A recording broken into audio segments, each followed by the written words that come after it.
But regardless, last time they played, it was 3-0 to Tekken Master. It was this Green Arrow versus Dizzy's Catwoman. It was a very consistent 3-0. But Atom is going to be the choice for Tekken Master. I've already seen his Atom today, and it looks really tidy and ready to go. So I'm excited to see how this matchup specifically plays out. Because I know that Dizzy's a very stable, very calculated player, and Atom kind of throws all that under the throws it under the bus a little bit, especially in the hands of someone like Tekken Master that knows how to be really hard to defend against. That's the thing. Catwoman is all about playing clean, and Atom is like the least clean character in this entire game, but by design. That's how the character is to be played. So if you know how to really take a character's strength, that is how you use this character the most effectively. The ground pound zoning actually works really well against someone like Catwoman. She hasn't got a projectile game to counter poke with, or counter zone I think is a better term. She has to get in. So this ground pound kind of establishes lots of dominance in the neutral. Speaking of which, though, Tekken Master's definitely winning the neutral right now. Is that? Oh wow! Actually, one of that was a down one attempt to get a combo. I think it was, Master, but I didn't quite get it. Definitely a punish attempt that did not come through. The jump two. Wow! Active for so long, it just caught it. Barrels. Oh, just gets caught. Good catch. Actually, wonder if Dizzy tried to evade that one, but it's not meant to be. Oh, instant jump. The lighter version from Dizzy. The speed is gonna be the jump heavy that Tekken Master stuck out. What's the wake up option? There it is. Oh, normal teleport. There it is, push block to keep him in the wall. Tries to anti-air, jumps. Straight hits with the jump 3. Every ounce of damage the Tekken Master's going to do here is going to be just so irritating for Dizzy. Jump 3, really good. That jump 3 is really like high priority. And there's the trade again. We're yet to see Tekken Master get. I was about to say he's yet to get a nice chunk of damage from the trade. That's like his 4th attempt, it seems. Neutral jump with the patience of Tekken Master. He's gonna be happy. He's content sitting there blocking, I think. He has the life lead. He doesn't have to overextend too much. This extreme hit and run style is just working wonders. Oh, there's a full combo punish. Dizzy's been looking for that the whole game. No air tech for Tekken Master. He's holding onto the bar. Okay, here we go. Obviously, opts not to meter burn, just to keep the bar. Has to be careful. What's the cross up? No clash. Interesting. Oh. Backdash from Tekken Master wants to build that space again. I love the patience from both players. Oh, just gonna say that cat dash. Dizzy's looking for a chance. Oh, teleport. Oh, wonder what that was from Tekken Master. Oh, that's not a good trade attempt. The problem is, I think that trade has actually meant Dizzy now he has lost his ability to clash. Anything he would get hit by there, the obviously uppercut's going to be. It put him pretty significantly behind, and the read to not wager and then try and bank on using that meter afterwards. You have to rely on yourself not getting opened up by Atom afterwards too, which is quite a big gamble to take at this level of play. And there we go. Big neutral jump though from Dizzy. That's going to be his one and only bar that will give him a good life lead. Corner carry 2, forward dashing. And there we are. Oh, I wonder what Tekken Master attempted there. Whatever it was very disrespectful. It must have just been like, hey, I'm going to try and go for one of those wake-up attacks. It was a down 3, so I can't remember which special move it might have tried to be, but this is a round that is not going in his favor. And there's the wake up. Because if he's going to die anyway, then just go for these like crazy big moments. Good block. Punish. Oh, he attempted. It was a bit slow. Yeah, a little bit too slow on that one, but still gets the chip, which is guaranteed meter anyway. Hear me roar. Oh, I like Dizzy's defense on the trait though. It seems like he is content sitting there blocking for the majority of it. And if Tekken Master finally gets a hit, he's got nowhere near enough of the trait left to actually do a big chunk of damage. Oh, nice. Oh, what a read. I love that read, actually. Instant jump, and then you air to air with a stun. Really answering back on those neutral jumps. Oh, good comeback. What a turnaround. That's what can happen. Tekken Master. Utilities to use. Full screen anti-air on the stomp. Oh, he tries, and unfortunately he's going to get whiff punished.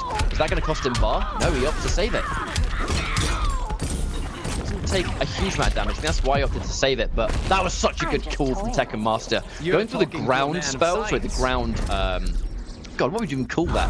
Chemicals, right? It's just a chemical. Yeah, chemicals. Spells. He's a scientist, not a magician. Mate, I've been playing too much Quan Chi, mate. That's my problem. But it's going in for those chemicals on the ground, and then you sort of command the air with the charge. It pretty much covered the whole screen. You had to just sit there and take it, otherwise you're going to get hit. Oh! Of course, the air, but too far away to get anything from it is Dizzy, as Tekken Master knows. Ooh. I like the way Tekken Master is mixing up the normal teleport and the meter burn. Really making it hard to defend against, or at least from Dizzy. He's having to really make a read every time. It's how to play as Atom, right? You have to be unpredictable. And Tekken Master, even without Atom, is hard to predict on the best of days. And I love that. Poking with the down 3, because neutral jump 2 just doesn't hit down 3. It goes way too low to the ground. He's waiting for that trait to come back. Dizzy's got to be careful if that trait's there. There it is. Oh no, caught back dashing. As long as he's getting hit, though, Tekken Master gets the safe reappear. Speaking of which, he'll take that risk. He'll take that risk. He's got wager. He has loads of health. Dizzy now, if he wants to hurt him, he can. It's going to cost a lot of bar. Uh-oh. It's now a tough comeback situation. I mean, it can happen, but it's going to be tough. There's no doubt about it. Atom has so many options. I think this might be, dare I say, unwinnable. Oh, he's trying to bait. Oh, the trait, and there it is. Dizzy with the preemptive jump 2 in a row in something that he is yet to take a game and is going to be a bit of a tough ask, but I think Dizzy has it in him. I think it's just a question of whether he can open up Tekken Master, because to be honest, that really has been the biggest problem, is traditionally speaking, Tekken Master has not taken a lot of damage. We know recently, EVO, we have seen both these players take some really impressive players out in the tournament. You know, we did see DizzyTT defeat Buffalo at EVO in a really good set.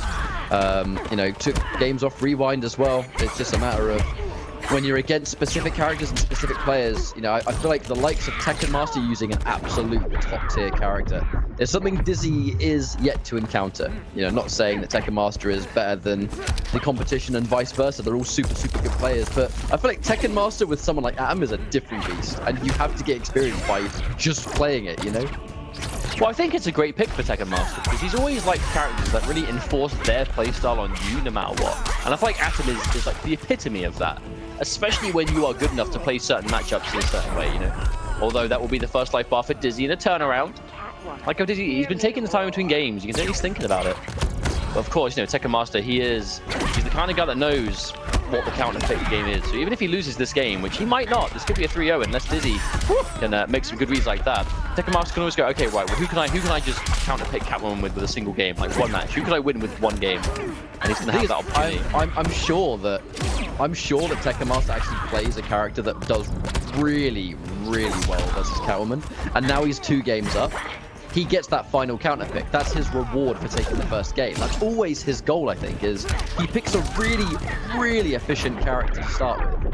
And if he wins games and loses, he'll just go with like the hardest counter pick ever, because all he has to do is take a game off. Confirming my theory. Whoa. Get out of there.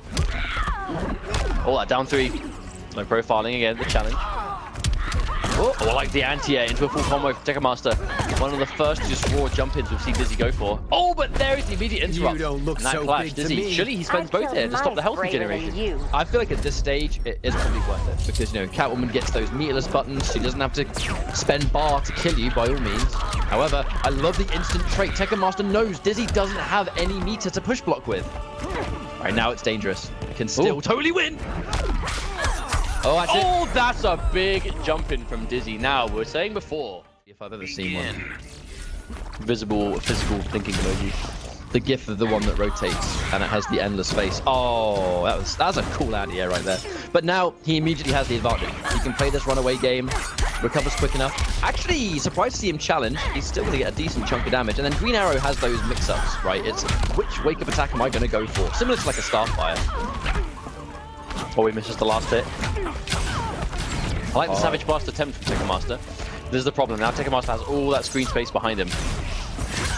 Dizzy has got an amazing jump in, but that's only going to do so much. Especially, he's waiting for the jump and actually reacting with Savage Blast to get free space. Oh, tries to go through, but it's not going to work. And I really think this is why. This is why Tekken Master gave himself all those free games with Atom first. Oh, boy. Whoa! Oh, this is so hard. Oh! Match point for Tekken Master, and this is the strategy. It has been perfectly executed. Oh, Savage Blast. It makes you wonder why he didn't bother with Green Arrow from the get-go, but maybe he saw Dizzy's hidden cursor and was like, hang on a minute. If Dizzy had a character ready for Green Arrow to try and counterpick, then of course the hidden cursor kind of reinforces that. So maybe he was like, well, if I pick Atom, my Atom could deal with any of the characters he might be bringing to the table. Oh, hang on. Opportunity for Dizzy. All right. He's massively behind, but this is going to be one hit away from evening things out. Which wake up is it going to be? Oh, it just goes for the slide, but completely stuffed. And that's why Dizzy went for the meatiest of meaty mids. That's a lot of M's. Yes. Well, there's meat roll up the corner. Oh, no anti. Oh, the interrupt though. Tekken Master still ready. Yep, and he's not anti-airing with the Savage Blast, but he's waiting for the jump to Savage Blast because he knows he can retreat to a safe distance. Oh, big jump into, but no. Tekken Master recovers in time. Tekken Master still doing good here. Meat bone roll. They just can't catch this character. They got to wait for it too if it wasn't for this pesky green arrow. And there's the wager. This is actually a perfect demonstration of why matchups are important. You know, like, he's going to play this runaway game. He's going to sort of go as far away as he can because he doesn't want to deal with Catwoman up close. He does have another bar, so he does get cornered here. He can go for the meat bone roll, which he will do exactly that. There it is. And he's going to build another one soon. And he literally just can't catch it.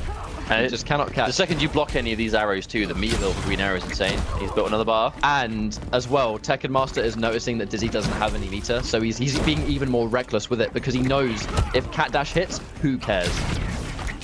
He's trying to backdash in case he rolls. Oh, there's a read from Dizzy, but not the right angle. And this is just chipping away bit by bit. I feel like Dizzy might be on borrowed time, to be honest. Whip Trip comes out, but yeah, just wake up Savage Blast. Why not? And that is Green Arrow versus Catwoman, ladies and gentlemen. That's why it was important to make sure that Tekken... This exact situation, HappyPow, every time he's picked Grodd in tournament, it hasn't worked out, and he's given away a game, and he's changed, and that one game would have really helped him. The problem is, this is IPS. His chances of making the finals rests on his success in this top 8. And this is Grodd. And he is banking it on Grodd. I would love nothing more than to see it be the best Grodd we've ever seen. And he's an execution king as HappyPow, and Grodd is an execution heavy character. So if HappyPow can get it going and do well for himself here, then all the power to him. You know, we will eat our words for sure. But his track record with Grodd has not been that great. But if he's picked it, it's because he believes. He will not pick this character if he doesn't think it's worth, you know, betting his winners bracket life on. Well, I will say, HappyPow, I've got to give him props. That is very cool customization. I do like that armor he's picked. It's like a sweet hat Grodd. It's a sweet hat Grodd. I'm a big fan. Ooh. Oh, wake up charge cancel. Almost like a wake up flash parry that didn't really exist. Oh, the push block. Yep, push block. Yep, no mix up for you. Okay, the cat's disappeared.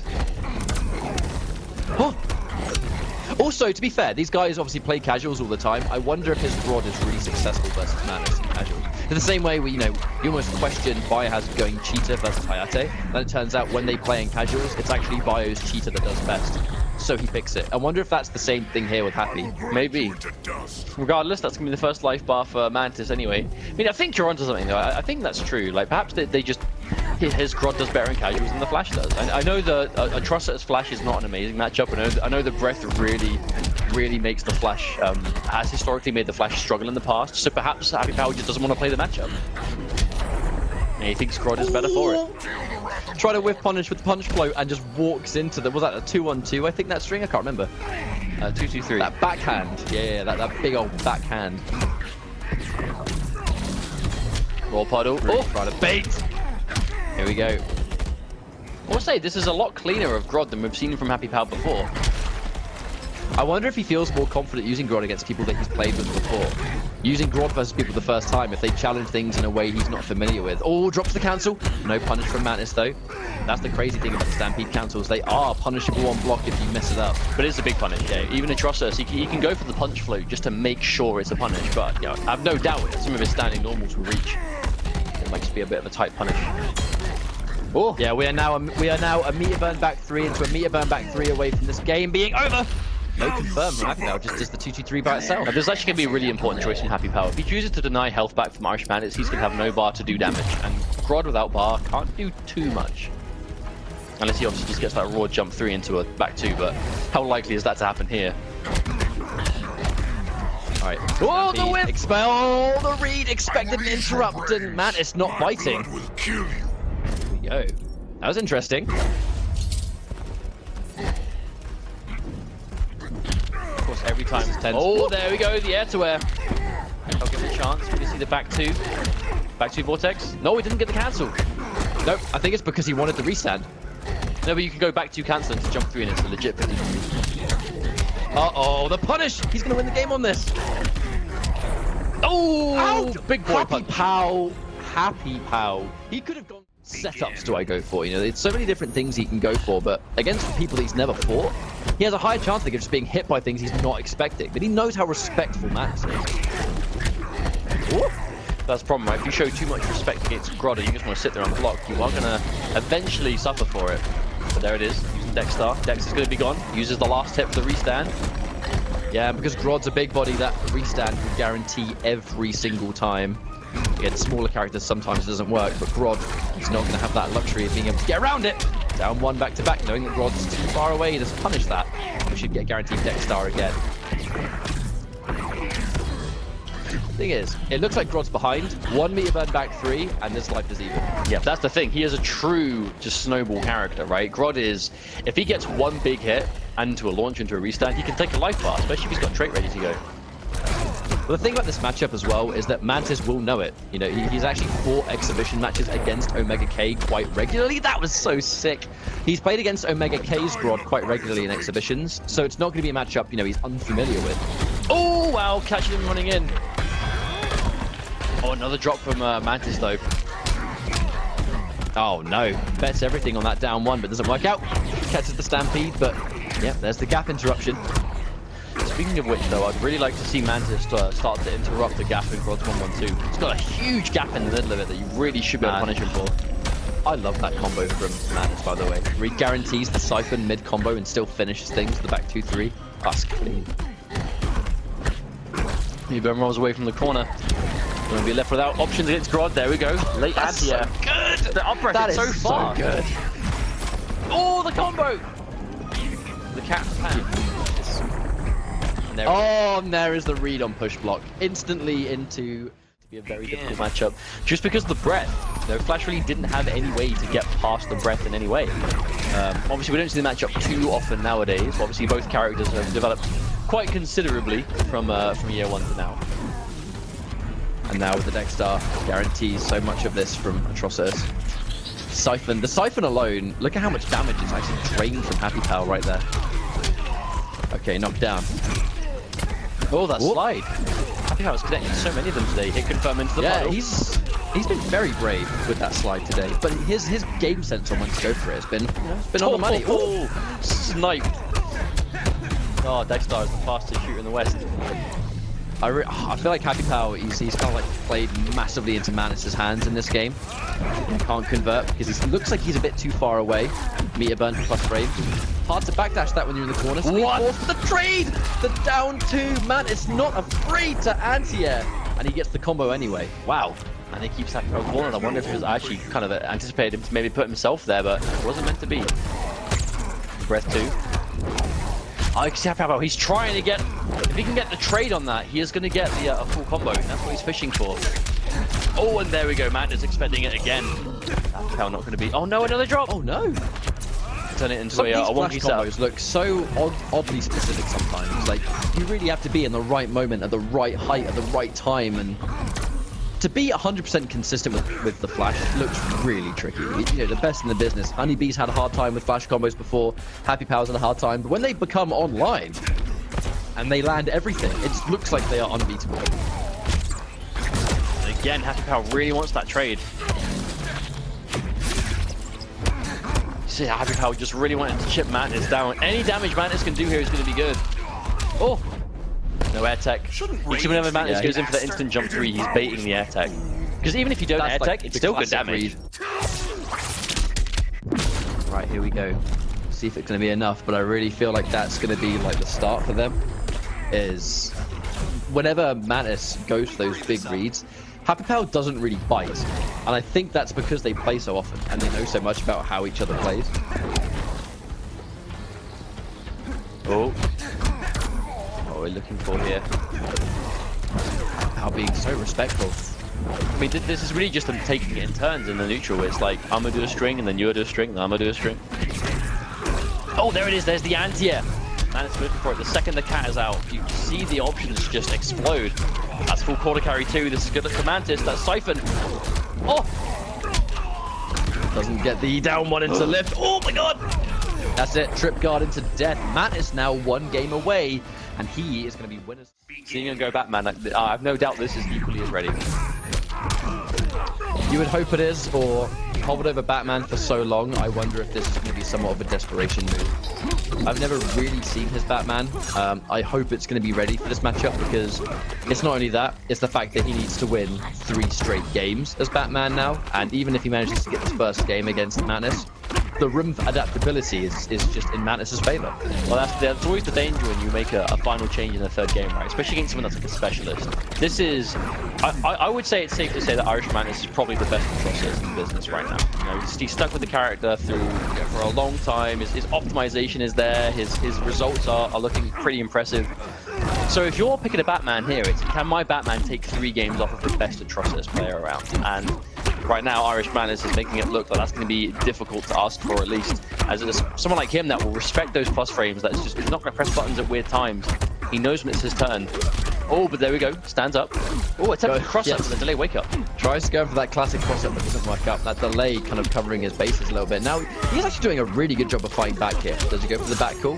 Nope, he just wants to retreat. He just wants the full screen game. Okay, I see it. Good trade. That's good for HappyPow. Mantis getting access to the clash, but HappyPow, he's got that full screen. Watch out for the puddle now, though. Oh, back-to-back Mantis with a big call out there. Maybe expecting a Batarang on the first block one, but nope. HappyPow just going to jump straight in.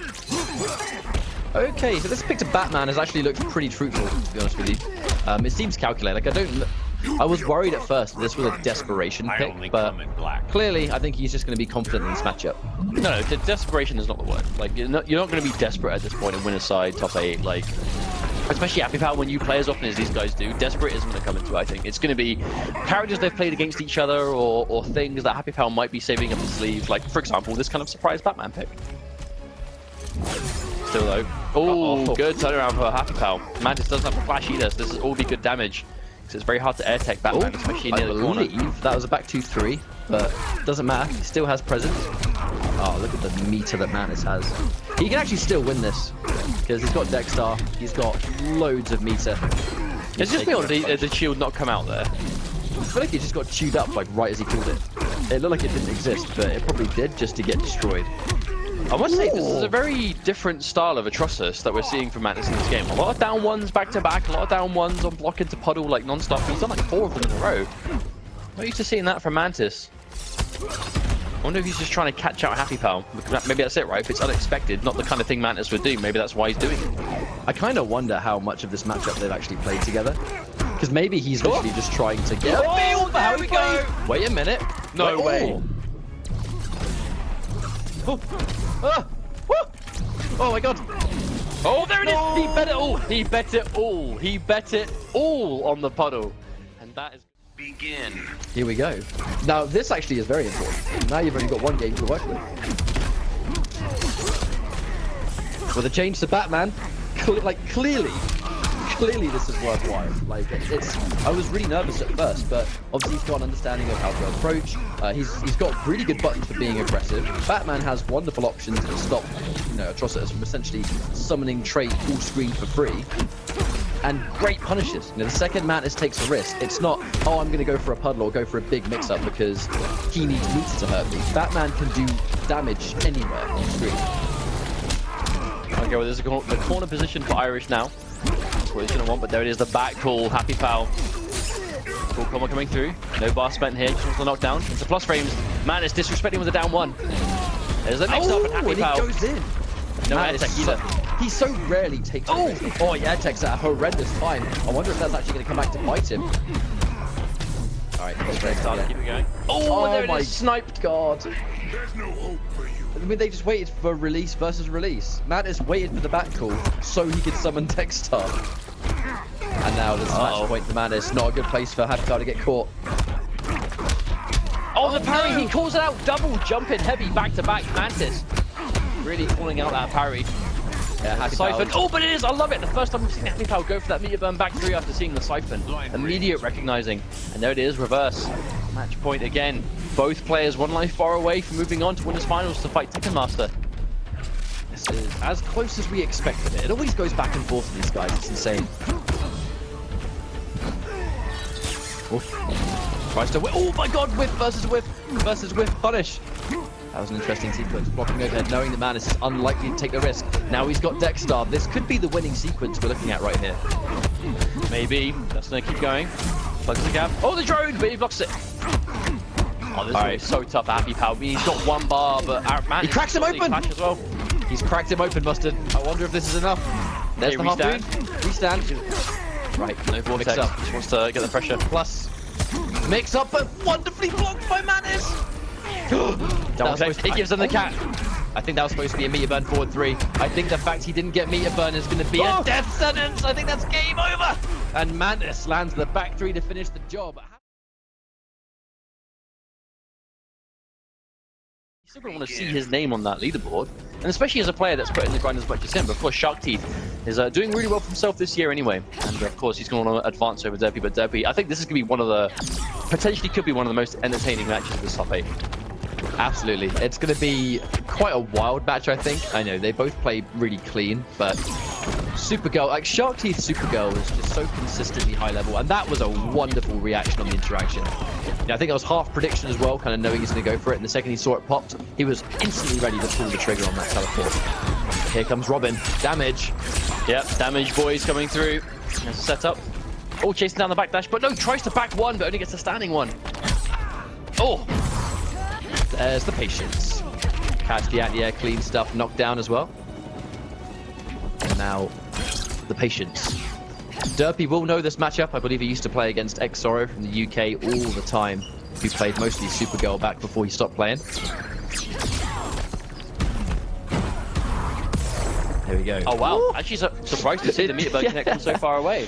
It didn't kill through damage, it killed through chip damage, which is something that it didn't used to do. It used to do nothing. Oh, interruption. But there's the tech. Shark Teeth, I think, was ready to be punished for that gap. I really like Shark Teeth's defense here, though. I feel like Durpey, he's not doing anything that isn't unseeable, but Shark Teeth is just being really careful. And there it is, the down 2. Knowing that Durpey was too close for the jump 3 to be hard to anti-air. It's going to catch him out. As if. Right. Now, off this clash, Durpey's going to spend 1 bar. I like the idea of keeping it because, obviously, Robin without bar. With bar, Robin hits he's one of the hardest hitting characters in the game off just regular confirms. But without meter, he tickles. He really doesn't hurt, unless there's a background bounce. But here we go. Now here again, this is what we saw Shark Teeth do against Pennywise, actually, just playing for that full screen game. Those angles that characters kind of really struggle to deal with. Especially if you've got this kind of a life lead where every single projectile that connects is going to be that little close chip to get you down. Durpey can get opened up here. Doesn't have flash anymore, doesn't have damage to air tech. This is all guaranteed damage. Oh, no, punish. Tries to go for a wake up. It seemed like a little bit too much of a predictable wake up, and then Durpey jumping at a predictable time as well. Shot. But no, this is what we are yet to see from Durpey is consistency. This is his first top 8, so he's going to be happy with that. But he wants to get further. Shark Teeth is definitely capable of advancing here if he can play this right. Wonderful trade. Kind of reset back to that neutral position. It's kind of good for Durpey, though, that he's been able to sort of get rid of that. Normally, when you're trying to close in against a defensive character, those interactions are really horrible to deal with.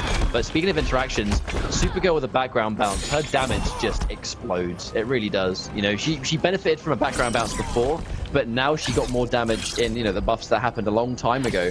She does like a, we saw earlier on, Shark Teeth did like, what, 540 damage off a regular confirm just because it was a jumping into standing 3. And that into background bounce just did like almost 600 damage. We're already seeing, though, we've seen Durpey against opponents today that haven't been consistently interrupting 2-on-2 on block, and how much he's been getting away with because of it. Shark Teeth is sweeping it every time. And that string being taken away has really kind of stunted Durpey's offense here. He needs to kind of mix up and do something else instead. Okay, there it is. Opportunity. So again, Shark Teeth has no reason to not just block the Batarang that far away. Oh! See how desperately Durpey's trying to open him up here. There it is, the overhead, 3 lows condition, but the air tech! Shark Teeth still had the bar. That's the thing, he's building so much bar during the fights that when Durpey finally opens him up, he's got an air tech every single time. It's got to be so frustrating for Durpey to fight against, but he's being able to play it very carefully, and because of that, he's in the lead. It's a small lead, but it is a lead, enough to force Shark Teeth to not be too defensive. That yellow one really isn't going to do anything for him here. That's starting to fall down. It's a very slow-paced match. Shark Teeth finally manages to get the opening though, punishing the down 2, expecting Durpey to be a little bit eager, and he was. The second he wasn't patient and he kind of just hastily tried to force down 2 and force his turn, he got punished. Nice anti-air. No combo. But again, this is that style that Shark Teeth has been enforcing. He wants nothing to do with point blank. He just wants to stay outside of your range and just chip you down one hit at a time. It worked for him last game. It worked for me against Pennywise.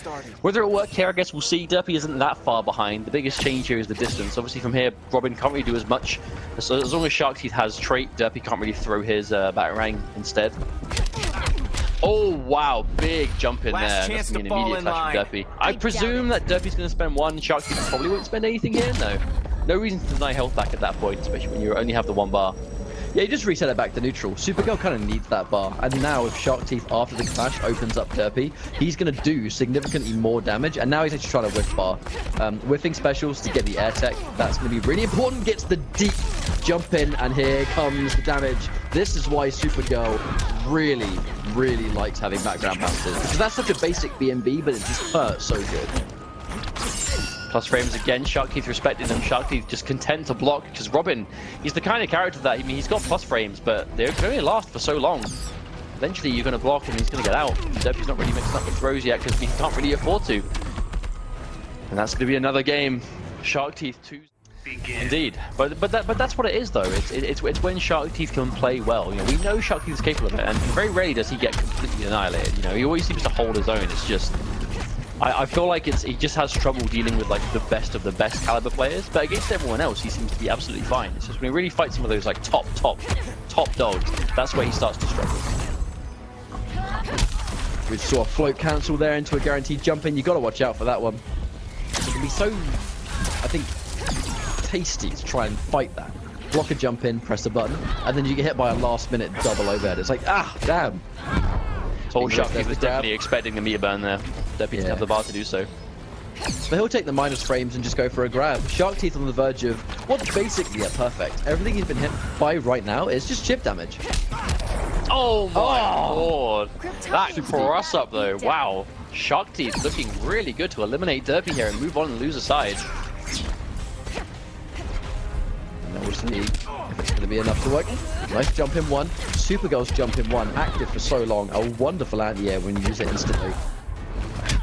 Durpey really has his work out as Shark Teeth making the hard reads now. Preemptive down 2s, assuming Durpey's coming in and it's paying off. I feel like Durpey might just... I don't think Durpey's checked out. I think Shark Teeth is just playing too far ahead at this point. Oh, there again! Back to back! That batarang is going to disappear by the time this combo is done as well. Never mind, Clash is going to get rid of it anyway.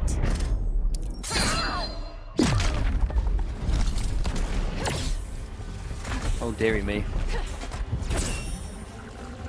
I just feel like it's kind of like what you said, right? I feel like Durpey, it's not that he is playing bad, it's just Shark Teeth is playing too good. Like, he's just so comfortable in this matchup.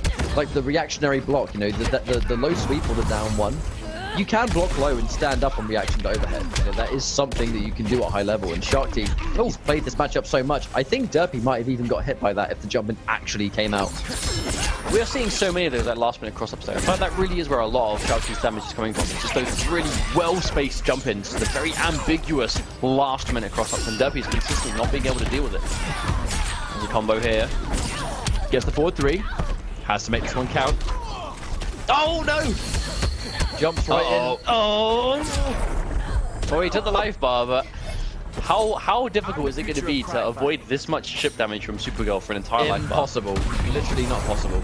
There you go. Not possible whatsoever. He had to go for a big read there.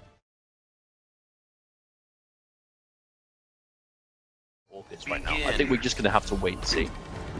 Well, his Firestorm does look really cool though, I'm going to be honest.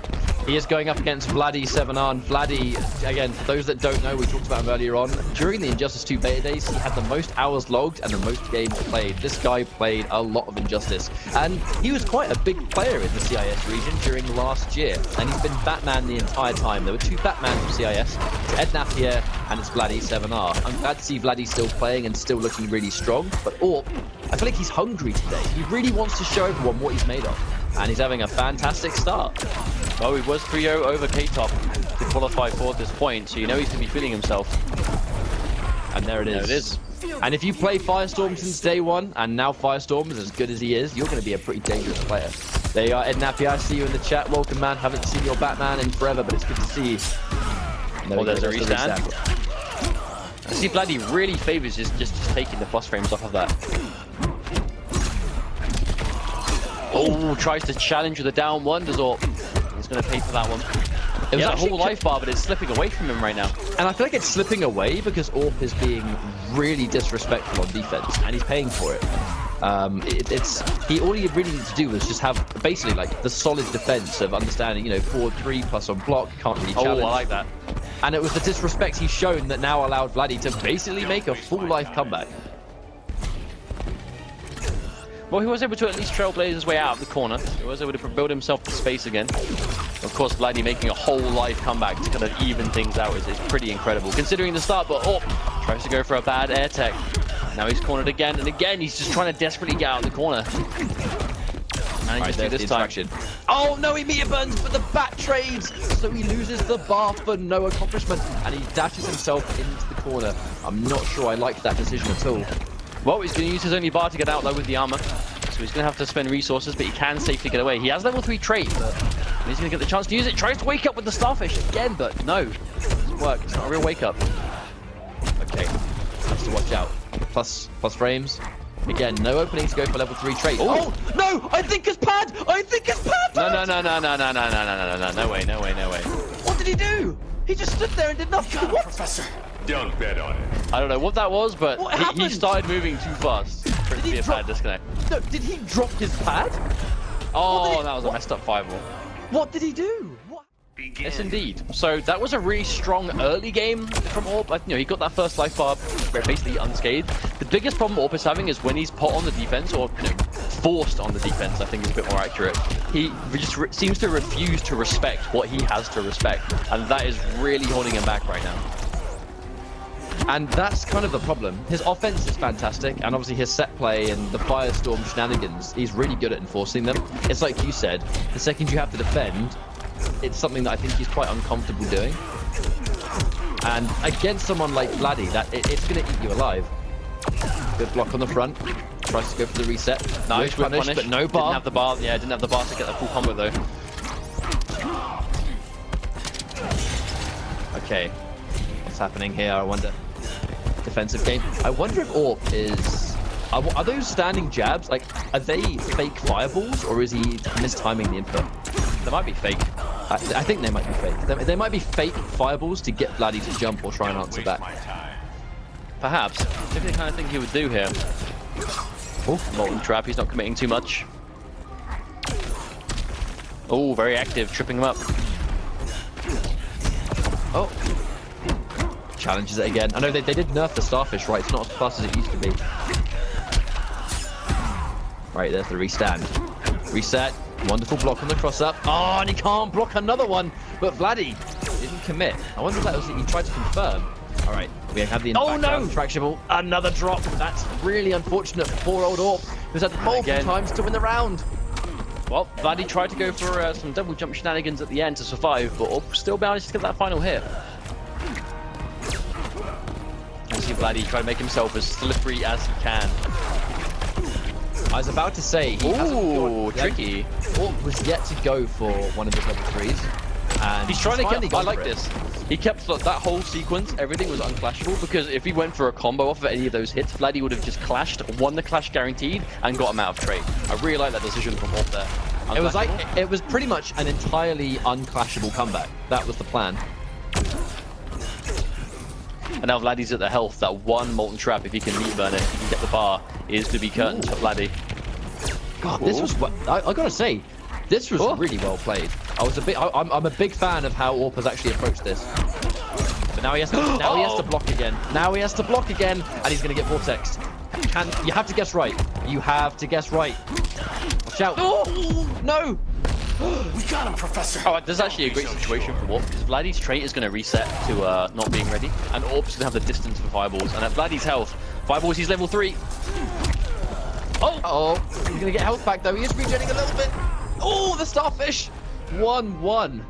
And you're going to be with me for a second. Hang on a minute.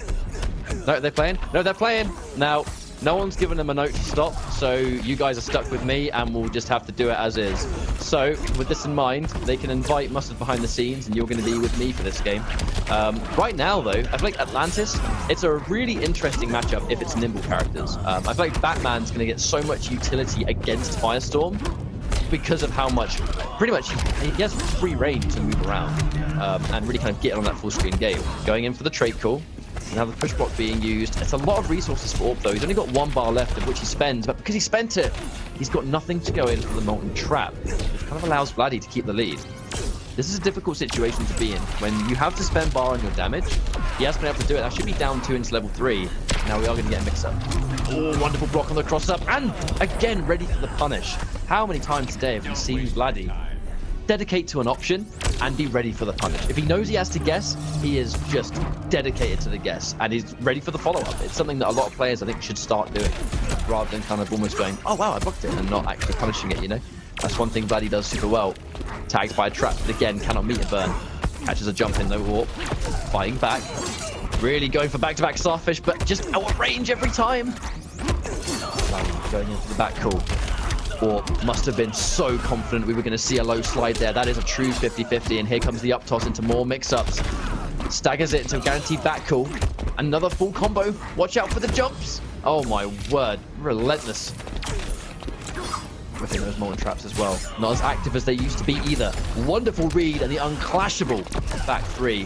Just put Orp in a terrible position. At this stage, definitely willing to bet this should be game over for Vladee. He needs to get one more good opening, and that's pretty much going to be all he needs. Orp now with level 3 trait. Going to be reserved, looking for his time to actually pull it. He's not going to use it in the neutral. And there it is. He should be able to activate it now. Oh god. I wonder why he didn't pop it. He needs the health back. And again. Ah, oh, that might have been the mistake. Watch out. My god. No, he stopped. What? He stopped moving again. What's he doing? I'm so confused. Orp just stopped moving again. Orp stopped moving again. Right now, and this is going to be the final match potentially for Orp. It's unfortunate he had multiple opportunities to actually pull this one back, but I feel like, I don't know, there's been some just really strange game ends. Vladee getting caught by that low, probably expecting the overhead. Maybe not expecting Orp to be as unsafe, but if he's not afraid to take those risks, then he's not afraid.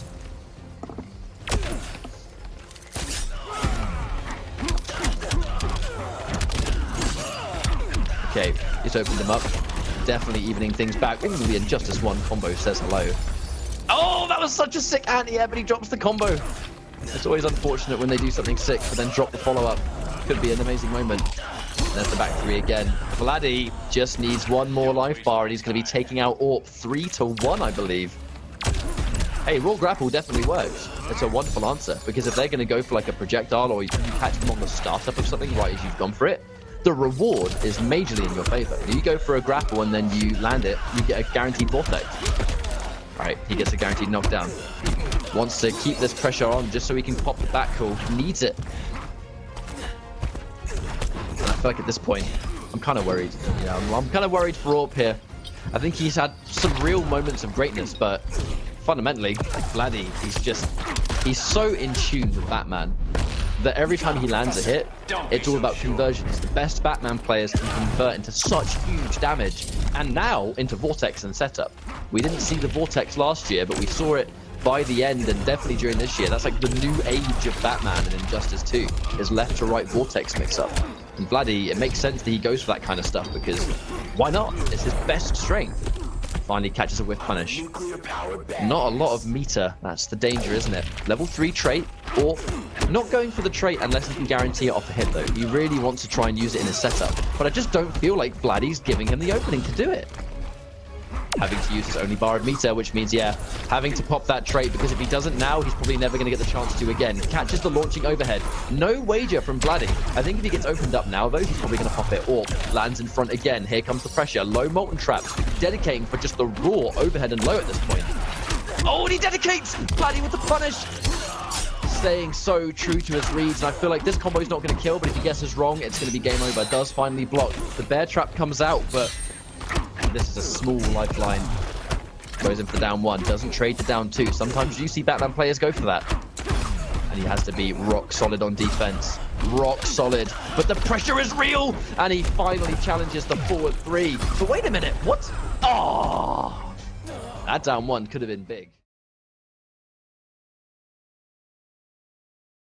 He definitely needs these a lot more, but whoever places high in this tournament is going to basically overtake the other, so it's an important win for both of these players. HappyPow, really, you know he's going to want to win this. Shark Teeth as well. They've both been traveling to some very even amount of tournaments. Shark Teeth wasn't able to really perform as well as he knew he could in Evo, which was a huge problem as well for him. Kind of had that extra tournament to try and place, but Evo just has the collection of all the hardest and all the best. So this is I feel like that in itself is almost, quite a stress creator in itself. Is being able to go to more tournaments, of course, means you have a high chance to qualify because you have more chances to make points. But if you go to event after event after event and you're just not making points, then the next one you go to is, oh man, I need to make sure I place within top XYZ, otherwise I'm not getting anything again. And the more you don't get the points you want, the harder it will become to kind of get over that mental hurdle. Absolutely. Now, Shark Teeth has had plenty of opportunities. Yeah, he's had plenty of opportunities this year. And HappyPow, I think HappyPow just plays against Shark Teeth very confidently. Now, there's the anti-air jump 1. Just so assertive on the ground. You just always want to jump. And you can't, because the instant jump 1 from the flash is so quick.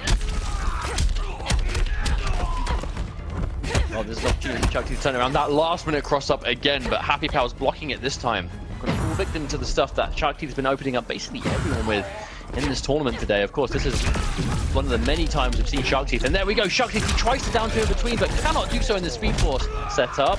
Oh no, wait, Shark Teeth. That was a really weird looking combo. I don't think I've ever seen that one before. Oh, watch out. Trying to do the damage. Frost Breath still not enough to kill. And he's only just about to build one of his lasers. Running Man somehow low profile the charge, but it's not enough. Look at the super. Actually, HappyPow's sitting on a super. Of course, if he can chip down Shark Teeth with anything here, that super's going to be kill territory. Then Shark Teeth can't do anything. But he's just not moving. He's just sitting here not doing anything. Just giving Shark Teeth to use the resources. Oh, the defense. Oh, the second he lets go. Oh, now the shimmy. I don't know what's going on. I feel like is he gonna have to wager? Surely. No, he's not. No, he's not. He's keeping the super. Oh, wake up forward dash. But he got hits. I'm surprised. I don't really know what I'm seeing. I feel like HappyPow just kind of. Oh, the blocks. So focused on that has to be it. And it just gave the chance. Is he gonna hurt him now? I wonder if he's gonna spend 3 bars to hurt him. I bet it's a question. 3 bars won't kill, but if he holds the bar for super, this is actually a really tough decision. All four, 32% damage. That's magic pixel territory almost. Chip anything. Oh, the cloud. Don't overextend. Oh, my God. I don't know what the end of this round is. Oh, the neutral jump. But now he's going to get hurt. Guaranteed damage for sure, but HappyPow, he needed to clash. He was going to be dead if he didn't. Oh boy. God, you know HappyPow is...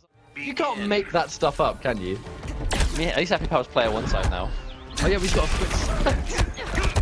Oh dear, that's going to be the first bar going to HappyPow.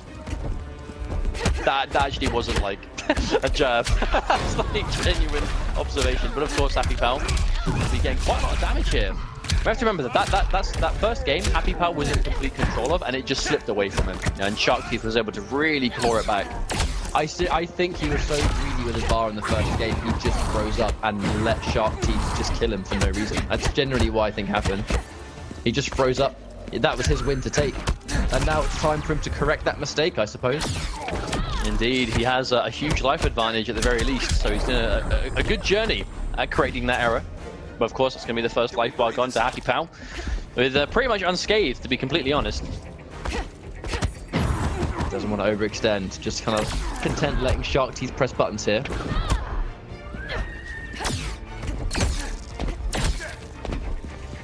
You can see the patience from HappyPow. He's not going to mind blocking those. So the chip damage on those lasers, I mean, it adds up over time, but when you have this much of a life lead, it's so negligible.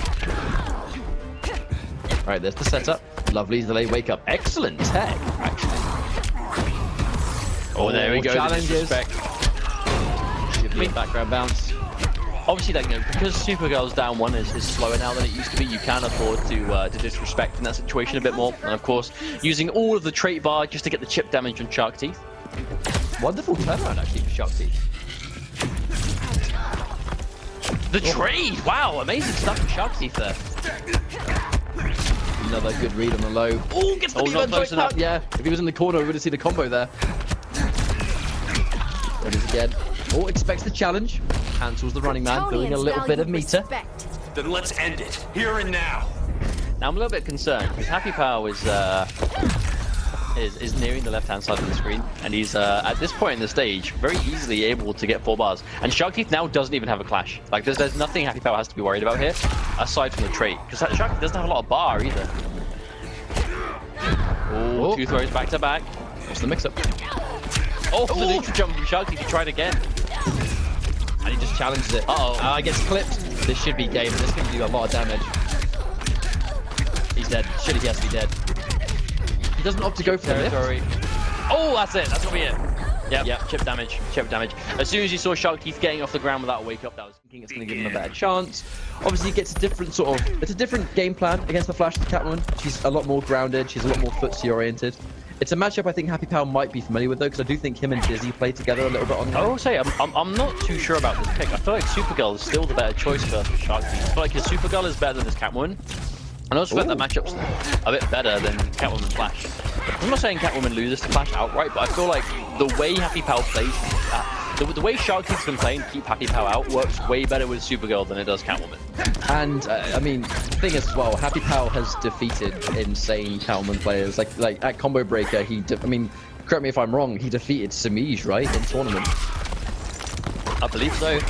I didn't see it because there was so much going on, but that was the tale being told, and I definitely remember people talking about it, that HappyPow had defeated Samij.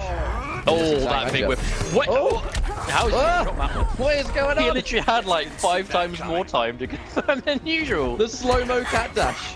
Thank you very much. Can't stagger against the Flash. That down 1-2 is too quick. Oh, there it is. Yep, Shark Teeth forced to spend a bar, but it's Catwoman have plenty more where that came from. Trying to stagger.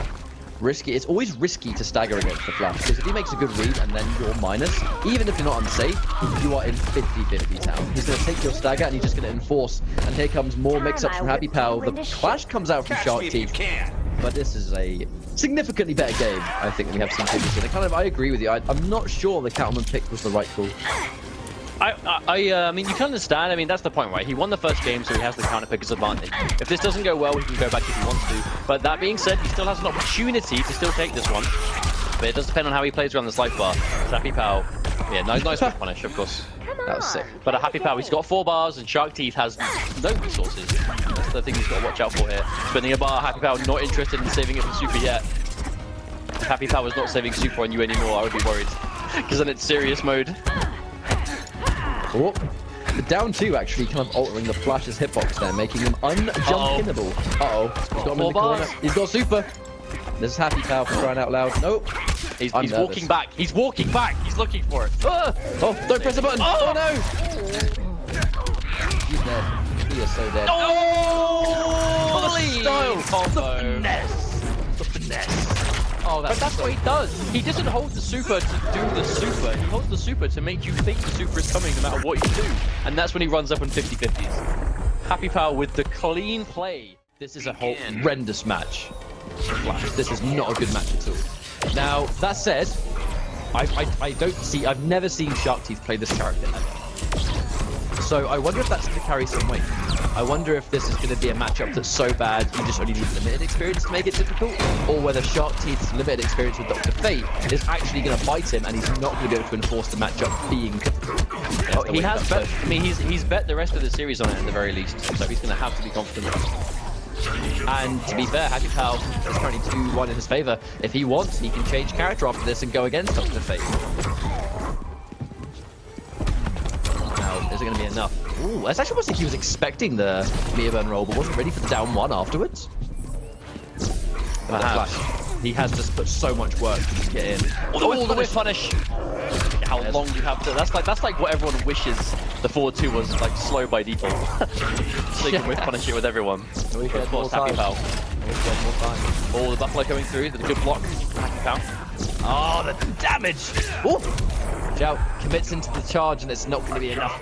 Forward 2 is going to chip him out, and this is why we've seen the counter pick. This is a really not good matchup for the Flash. He's trying to get through, but the orb, look at the damage adding up. Again, Sharky, the preemptive forward 2 to catch HappyPow on the way in. Oh, went under completely, and there's a punish. That was actually clean from HappyPow. Now, Sharky has spent a lot of resources trying to take that round. There's a win. Oh, he didn't. Oh, no, again, I'm very, very surprised that Sharky did it twice. I actually definitely agree. I'm not sure what. No, that was a wonky setup attempt right there. But the match where they wake up from Sharky to get out of it. The worry is that he's actually let Sharky out the corner. That was, I'm really sure, I'm positive that's how he was going to win the round. Reacts to the dash. Just the old 1-2 straight to the face. Wait, he's got super. Oh, the single. All right, unclashable, unclashable, unclashable, unclashable, unclashable. Oh, HappyPow.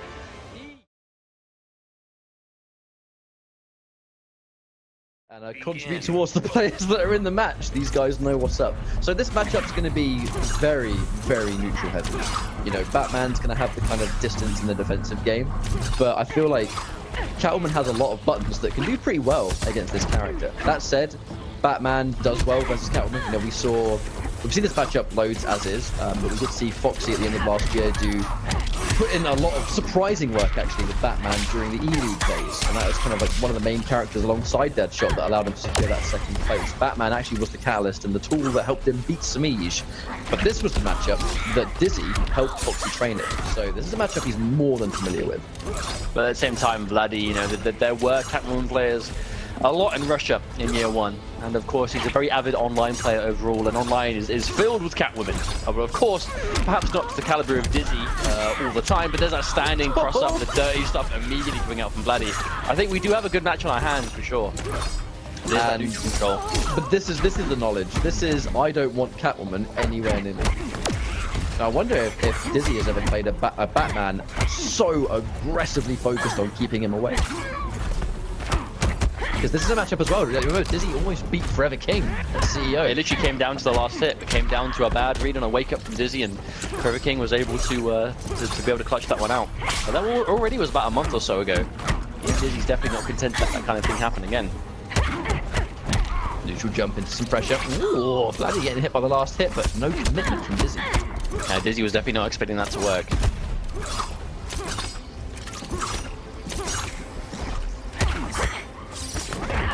Out for that back release. Gotta watch out for it. That's the one. Instant startup, and even though it's not really plus on block at all, very plus on hit. There's the knockdown. Well, there we go. Yep, the whip gonna do just enough damage to take that first life bar, and it's as we expected, a very slow-paced first bar. Especially when Dizzy's playing, you know, we're seeing Catwoman. You see very different kinds of Catwoman, I should say. And Dizzy really is that slow, patient style, and we're seeing it work. Oh, nice anti-air, but doesn't get confirmed. Tries to trip guard. Oh! If it committed to a different neutral jump, we actually probably would have seen a neutral jump 1 chew up that button there from Vladdy. Whip trip. And you can see the range that Catwoman commands. Even though it looks like it looks like he's the one in control, but look at the health. Dizzy, oh my god, the block! Dizzy with the knowledge. We'll be falling for that one again. Disrespects the plus frames. Vladdy goes in versus a back 2-3. Oh, he's building up the trait. That's all Dizzy wanted. Now he's got full resources, a full trait, which can be damage or plus on block. This is wrong. No bat release from Vladdy. Didn't believe in the combo there. Could have been a full combo, but I think he actually wants to just keep the knockdown and keep the zoning damage. Oh, the block and punish, but no punish at all on the wake up. He punished it with a down 1. I've never seen Dizzy do something like that. Oh, the punish. Can't let him clash. He releases it. The punish again. Oh, the interrupt. He can win this clash if he wants to. If he spends 3, it keeps him the life lead. But does he do that or not? Surely he does. Oh, 2. I like it. Giving Vladdy only 1 bar's worth of regeneration, saving 2 for himself so he can clash if he needs to. I think he wanted to save resources for his own defense if he needs them. Opted not to clash. I can't believe he didn't clash that. I genuinely cannot believe he did not clash that. I think he's just given Vladdy the win. He's not going to let him clash, of course not. Oh, wow. Begin. I'm wondering if he can pull it together. I don't think he's ever fought Vladdy. I really don't know if these guys have fought. Execution, that is not what Vladdy wanted. That's one of those classic errors that Batman players It is. That's the infamous Batman input error. The one and only. But of course, I mean, Vladdy going to be paying for that quite considerably. Now, plenty of damage. Wake up, Batarang. Dizzy's seen that one before. Oh no. CEO, rest in peace. Okay, Dizzy though does have a huge life lead at the very least. Vladdy still trying to go through, but delays his air tech until before the grapple. I like that. Waiting to see Vladdy go for the grapple before he ups the air tech to realise that it's worth air teching. Okay, Vladdy fighting back now. Alright, now he's going for that full screen game again. Allowing him to build cat scratches though.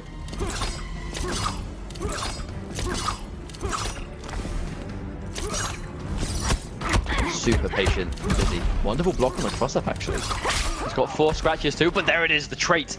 Saves the day, and Vladdy is kept away from a big opening. But there we go. Dizzy, I'm not quite sure what he tried there. Look, he went for the up whip. May have been an input error of his own there.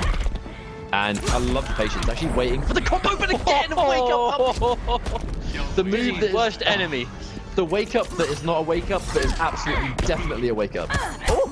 What was that? But that's it, right? And I feel like it's worth explaining quickly. So the Batman up Batarang meter burn on wake up has no wake up invincibility, right? It is not a wake up attack. It is not a true wake up attack. However, the animation, he moves his head back before he throws the Batarang, which makes him avoid certain moves.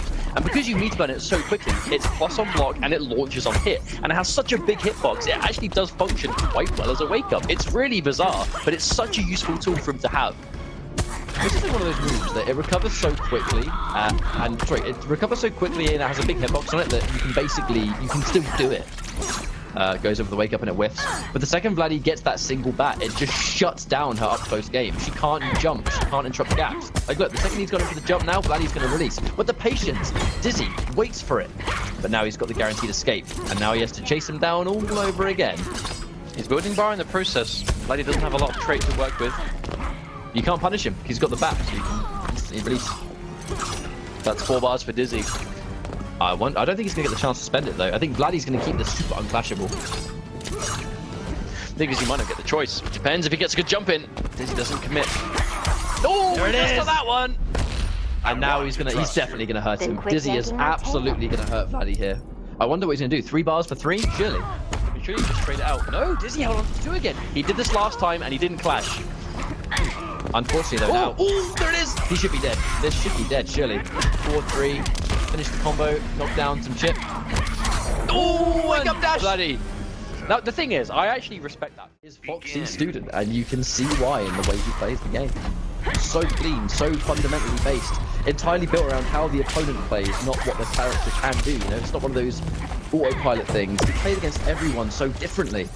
I feel like this is what Foxy may have seen.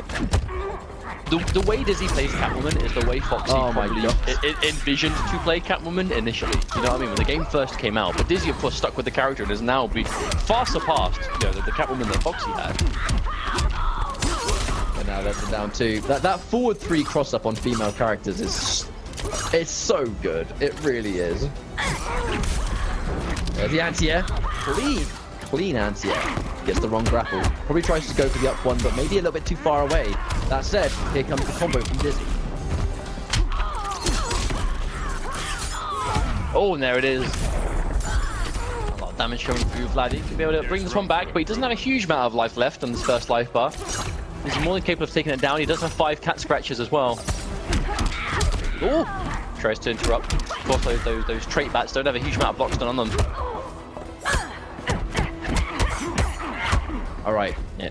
A little bit of pressure, but it's not enough. Vladdy being very, very defensive. Has a bat, and that's it. This matchup changes the second he gets that bat. Oh. See Vladdy, he's really being quite conservative. He's not just pulling the trick on the bats immediately. Oh, definitely tried to go for a grapple there. You saw the little hesitation where he was standing. That was a really, really good decision too. Nice, clean conversion. Dizzy, unfortunately, has taken a lot of damage trying to get in.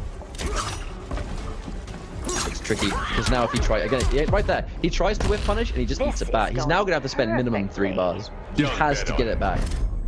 I mean, if he spends 3 bars, that's not a terrible amount. I mean, he's missing out on 5% life here, so it's not the end of the world. 5% for 1 bar, it's not always worth it. Even though 3 is like the optimal health regeneration, it's not always what you want. However, having 2 bars with Batman cornered and his corner escape exploded and not there, this is a great situation for Dizzy. That could have been a big opening, but the low again, Vladee is consistently, I think he's trying to interrupt the gap between it.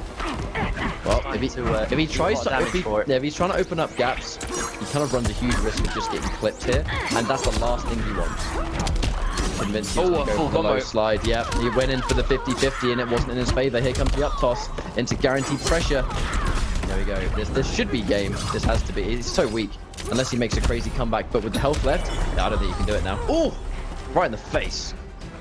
What happened to Sacron? Asked Theo. I see you in the chat, Theo. Sacron, I believe, I think he just stopped playing the game after Path to Pro last year. And what was that? What a start. Respect personified. That is literally the most respect I've ever seen players show each other in this game. Absolutely incredible start. I've never gotten so hyped by seeing 2 players do nothing. By doing nothing, they were doing something. You know what I mean? Yes, I know exactly what you're talking about.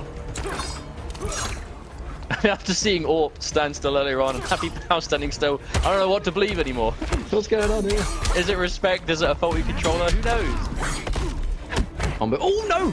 Drops the conversion. That's actually a really weird looking drop. But speaking of which, here comes Catwoman and her corner conversions. Oh god, she does such nice damage in the corner. She really does, especially if she's got the bar behind her, which considering it's Catwoman, she almost certainly will have. I'm actually quite surprised that didn't cross up that forward 3. I feel like Dizzy must have recognized that Vladee was too far away for that one in particular to cross up. Just good calculation, really. Ooh, okay, this is great. This is exactly what Dizzy needed. This is a 4 life bar lead. He's not completely starved of resources. Oh, full jump in. And a rank match, boys. Rank match, boys. That's a rank jump if I've ever seen one. So good. But that's what she's good for, right? Like the jump too, that jumping whip goes so far. Someone like Batman who retreats back with his projectile, if you jump at the right range, you will chase him down. And I feel like Vladee, he's had like that's one of the first chances in this game he's had to actually pull the bat and use the bat to shut down all of the stuff that Dizzy's trying to do. Oh, you can see him behind. Oh, the TV! You're on TV. Oh. That wouldn't be a first time for Catwoman. Oh, what's up? And again, just making the wrong call on that. I mean, that, for those that don't know, back 2-3, it's a 50-50 between back 2 slide and back 2-3. And if you have a bat, you can combo off it. It's one of those things that, is it 50-50, is it fuzzable? I've heard from players of various kinds, various scenes, that it's kind of one or the other. At the very least, it's a mix-up. It's a mix-up you have to respect. You have There's a fine line between seeable and unseeable, basically. Yeah, absolutely. Some people say they can, some people say they can't. But at the very least, it is a mix-up. No anti-air attempt from Dizzy. I think Dizzy is so much more content trip guarding and taking minus frames rather than risk an anti-air and get either jumped in on or Batman changes his jump up and gets a full jump in. I'd like to see Vladee throwing these batarangs for a bit more purpose, because right now all they seem to be doing is either building him a little tiny bit of bar or giving Dizzy a full trade, and I don't know if that trade is worth it for Vladee. Because every time he's establishing that full screen batarang game, it's just. I mean, obviously, they did take down the amount of meter that he builds from throwing them. So it's going to take him a long time to build bar on them, but it only takes Dizzy like 4 or 5 of them to build his trait fully. Okay, here's a chance for Vladee. This is going to be a tough comeback for Vladee if ever I've seen one. He doesn't have Clash anymore. Oh! Doesn't pull the trigger on the bat risk. Oh, wake up! He risks the entire game on it. That was so brave. I think he tried to go over again. Watch out, there's the cross-up! Immediate clash. Now, does Vladee spend anything here to deny health, or does he just accept it? I wonder. Should he have to get health? 2 for nothing, yep. Dizzy's gonna get it back. Vladee can't afford to spend it. If Vladee gets a hit now, it might be game. He needs 1 hit to potentially ambiguous jump in. It feels to me like Dizzy was being really oppressive, and he very quickly just stopped. Oh, and there it is again! The patience from Dizzy! Beatable in the 4-3 just for more damage, and that's going to be enough. Vladee, I love it. I love that attempt. Begin. Well, 1 game away. One of these guys is moving on. Dizzy definitely needs the points a lot more. Vladee, this is kind of like Vladee's only entry into the IPS this year. So I think he'll appreciate anything and anything. You know, a chance for cash he'll never say no to, but Dizzy, this is a vital win. There's more pressure riding on Dizzy than there is Vladee here. Oh, that's going to be a full combo. Spending a bar to extend. Okay, knocked down. This is bad. This is bad for Vladee. Oh, the wake up down 2! Oh, but no, he missed the combo! I feel like it's actually quite fitting that we haven't seen Vladee since last year, and that was the most 2017 down 2 I've seen all year from Batman players. Game 4 start off with 2 seconds of pure respect. Game 5, wake up down 2 on the first knockdown. Oh, that is a diverse playstyle. I mean, it's like, that's what Vladee thrives for. Isn't it 6 He's frames? so unpredictable. It is fast. It's a fast button. I'm sure he's got 6 or 7 frame down 2 or something. It's fast. It's fast at the very least. Alright, there's the confirm. Now, he has to watch out. What wake-up attack is Vladee gonna do? Oh, no!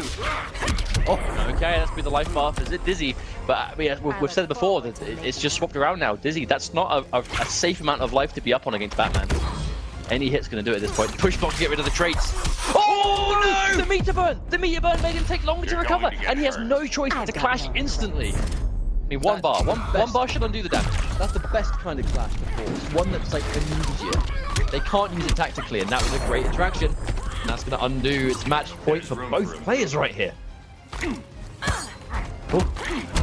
With headbutt. One thing Dizzy is not doing at all is anti-air.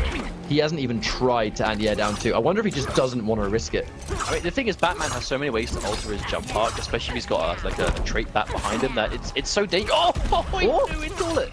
But he has so many ways of altering that jump arc that it's so dangerous to attempt to jump in. Because if you do it and you mistime it, it's an easy combo for Batman, and he's going to turn it into some kind of restand.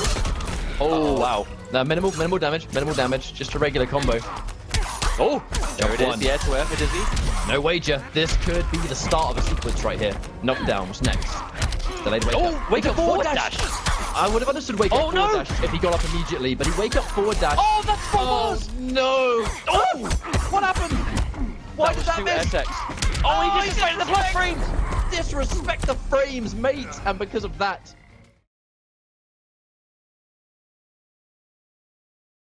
Irishmantis is much the same can be said about his Atrocitus. However, we have been looking for a while to see how this match is going to play out, because we don't get the chance to see this style of Atom too much, especially these players, right? We see them every now and then, but I mean, how often can they actually play? the thing is, Tekken Master did have the luxury of seeing just how much Irishmantis kind of struggled against Atom a little bit against K-Top. Yes, it was very laggy, and of course the match was replayed, in which Irishmantis reverse 3-0'd Atom. But that said, it still looks like a not enjoyable matchup, and just the raw low puddle. Mantis takes massive risks against this character, and I feel like he must feel like he has to. Oh, that Cypher was so close to going off. Wake up low puddle. What a call out from Irishmantis. That was so clean, man. Goes into the puddle. Can't quite kill. The down one! You know Tekken Master tried to whiff punish that one. Oh, anti-air attempt to Tekken Master there. Push block immediately. Tries to go in for a low puddle. Maybe trying to keep him a little bit honest. Keep him on his toes. It looks like Irishmantis is actually happy to take the damage trade there. Wow, walk back puddle. I do not think Tekken Master was ready for that at all. That down 2 whiff is very unfortunate. Okay, there's the low. Full combo. This should be the round. Tekken Master manages to get a little bit. Very stressful, it looks, to fight Atom. Again, as this character, he starts to have a lot of Atrocitus options, but Mantis, I feel like he's comfortable in this matchup. He's doing a lot of specific risks that I feel like he's only taking against Atom. I feel like it's a way of just really shutting down Tekken Master's choice to kind of establish that Atom neutral. Atom's neutral is very special move heavy. You know, it's very much kind of you know, I think that was one of those shield attempts there from Irishman. Didn't quite get it, unfortunately. I mean, also, if he can get the shield and prevent Tekken Master from flashing, like, he doesn't want to let Tekken Master flash it. It's a very difficult objective to do. Push box him into the corner, and it's just, what side is this character on currently? Who knows? And there we go. Take you down to Micro Town. So I think Irishmantis is going to be okay with this clash, because Tekken Master, it's going to reset his trait cooldown again. So even though he's going to get some guaranteed life back here, he hasn't got to worry about the trait for a little while longer. Of course, as soon as he has that trait again, be careful. There it is. Recovers in time. I thought for sure that was going to be a hit. Irishmantis doesn't have any bars, so we can't maximize damage here. Ooh, he's out of there. Man, it's literally, I feel like he's walking on thin ice whenever he's at this range, but he has to be. Full combo from Tekken Master, and there's the wager. Probably going to be nothing though. I don't think Mantis is going to spend it. I think he's going to try and call Dexstar, and I think he's going to save that bar. Well, if he saves it and he gets an opening with Dexstar, the game is over. Oh, that could have been so close to being it. He did dedicate to the jump block. There it is. No trait for Tekken Master. This could be the game. Pops it just in case. And there's the shield to keep him safer. Even after the tech, he takes damage after the tech. Oh, he enforced it! Oh, That could my have been. I word. mean, Tekken Master had to. Begin. No, I mean, he can afford to, right? Especially when he's got the cap. Oh, beats the trait again, Tekken Master. I thought Irishmantis is playing around the Atom trait the best we've seen anyone today.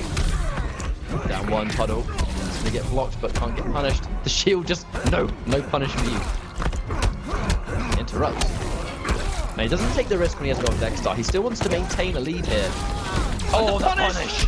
So smart. But there's the knowledge right back there, knowing over here. I'm not done with you yet. who said you could lead. Wake up. I love the read actually, knowing that the jump or the dash throw was going to be fast enough. It's taking a long time. Oh my god, damage over time. It is so real. It is so It real. for like 5 seconds. Look, it's literally almost given Tekken Master the life lead. It has given him the life lead. The chase down! There it is again! Right, another full combo. The combo takes a long time. It's going to go Siphon instead. The jump 3 is not going to be enough. Push blocks just to get him out of dodge. Siphon should be enough to kill. Down one with punish. Tekken Master, it has gone from Mantis being the one that looks uncomfortable to now it's Tekken Master that looks uncomfortable. I feel like the biggest change here, though, is we're seeing Irishmantis get so much out of using Dexter, like, the ball in pressure to like, make the puddle safe. But that doesn't work, because you can meet your burn back 3 as a guaranteed punish. I mean, I've yet to see Tekken Master do it. Yeah, I've already dialed in the back 2-3 and Oh, wow. breath. Could have been a full combo. Does escape, but can't full combo at the breath again. Tekken Master I'll take in a you little down bit of to trouble in the Michael's second house. game. It's just getting overwhelmed. I feel like every button Irishmantis is pressing is just working. Okay.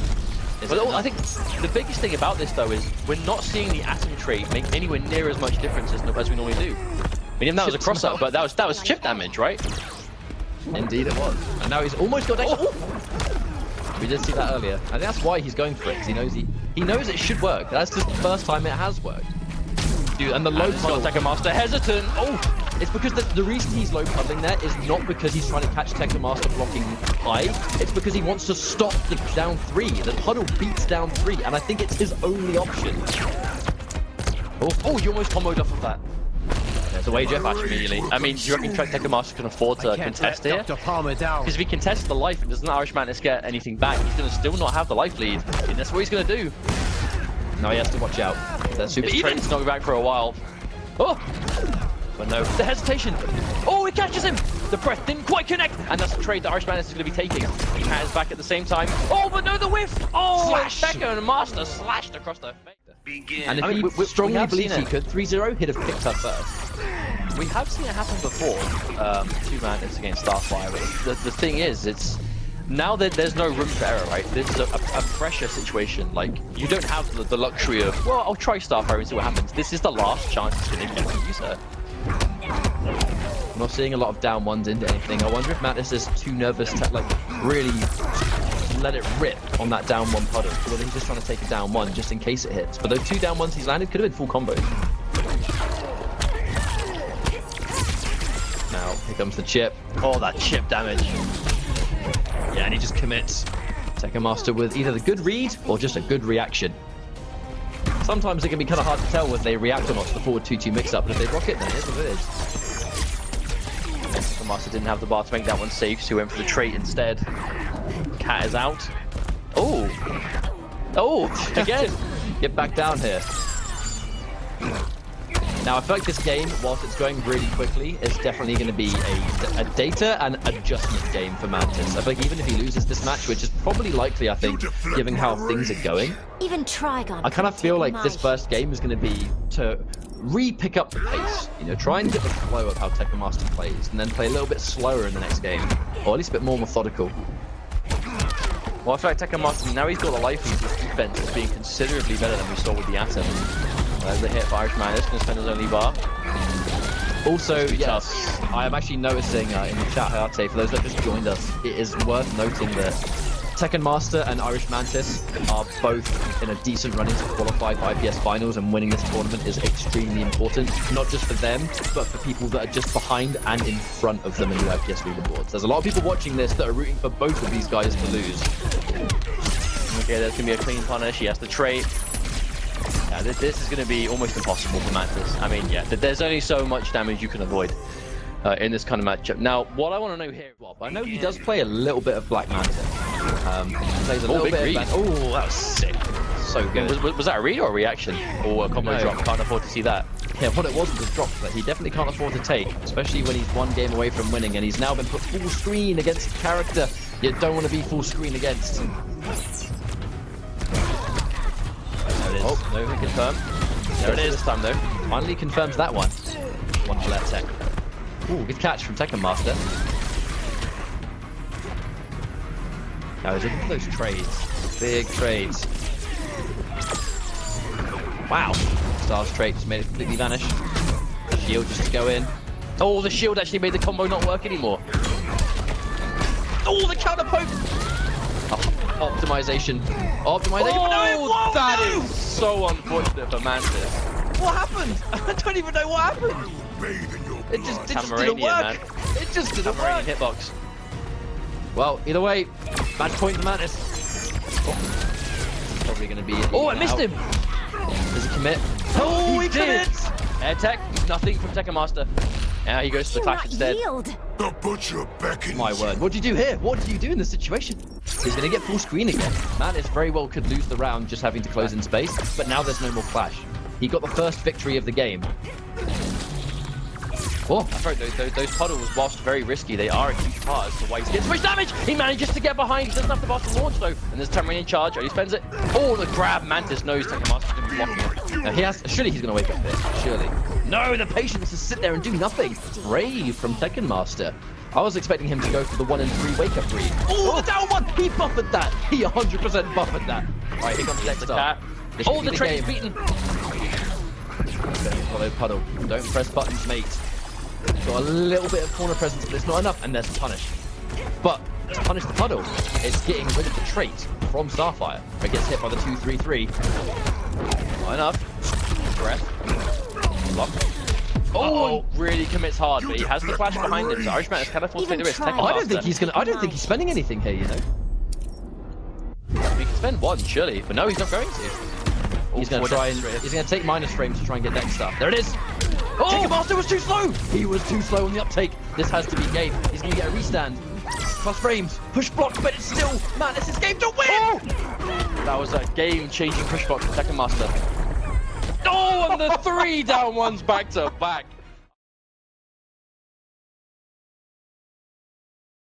HappyPow, Dizzy, Tekken Master, and Irishmantis. I mean, that is the perfect representation of, like, me, international Injustice 2 at the moment. I would say the same thing, honestly, and considering we haven't really had the chance to see these guys play in tournament too often, I think this is quite a treat. It's so two vastly different kinds of players. You know, you have Dizzy with this insane patience and massive discipline, and HappyPow with just this insane, super rush down heavy, wacky set play kind of flash. And his Grodd is very much the same. I feel like HappyPow was one of the most exciting, explosive players to watch, and Dizzy is just a really calculated player. Oh, there's going to be a Sonic Pound, there's going to be a full hit confirm.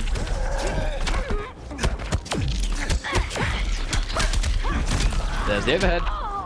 Second, you sit there and respect the flash. You kind of run the risk and that patience to go for a wake up. Dizzy going for it immediately. You don't normally see him take those risks that early on, but I feel like seeing as he's done it so little, he must feel like when he does it, he has a good chance to make it land. Not quite a good read in that situation. Oh.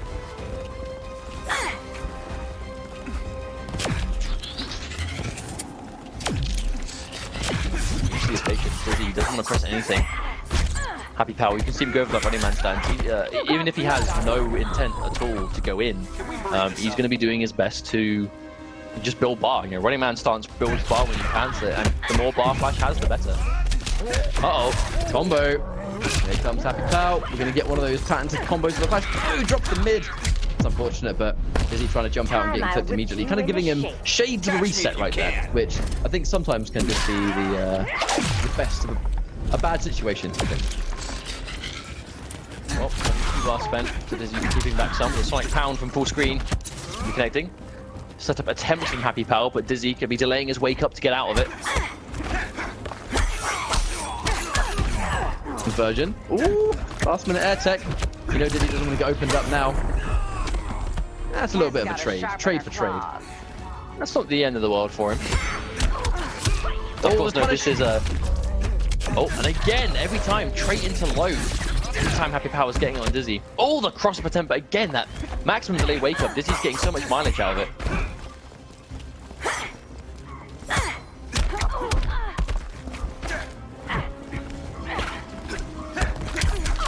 Again, that jump him. You know, one observation I kind of made against this. I mean, this is a terrible matchup for Flash, so I understand. But we did see Shark Teeth try and go Dr. Fate against Flash, and that didn't work out. But Because- I believe this is definitely worse for Flash than Dr. Fate. I feel like Captain Cold and Fate optimally means that the Flash just cannot move forward. But my worry is, I'm just wondering, well, I have a little bit of doubt because I've straight up literally never seen him pick this character. I've never seen this matchup when Dizzy's playing behind it. I mean, the way Dizzy plays, I kind of feel like Captain Cold's not a terrible pick for that. But no, he hops straight over. Now there's the conversion. Yep, or for whiff punish also.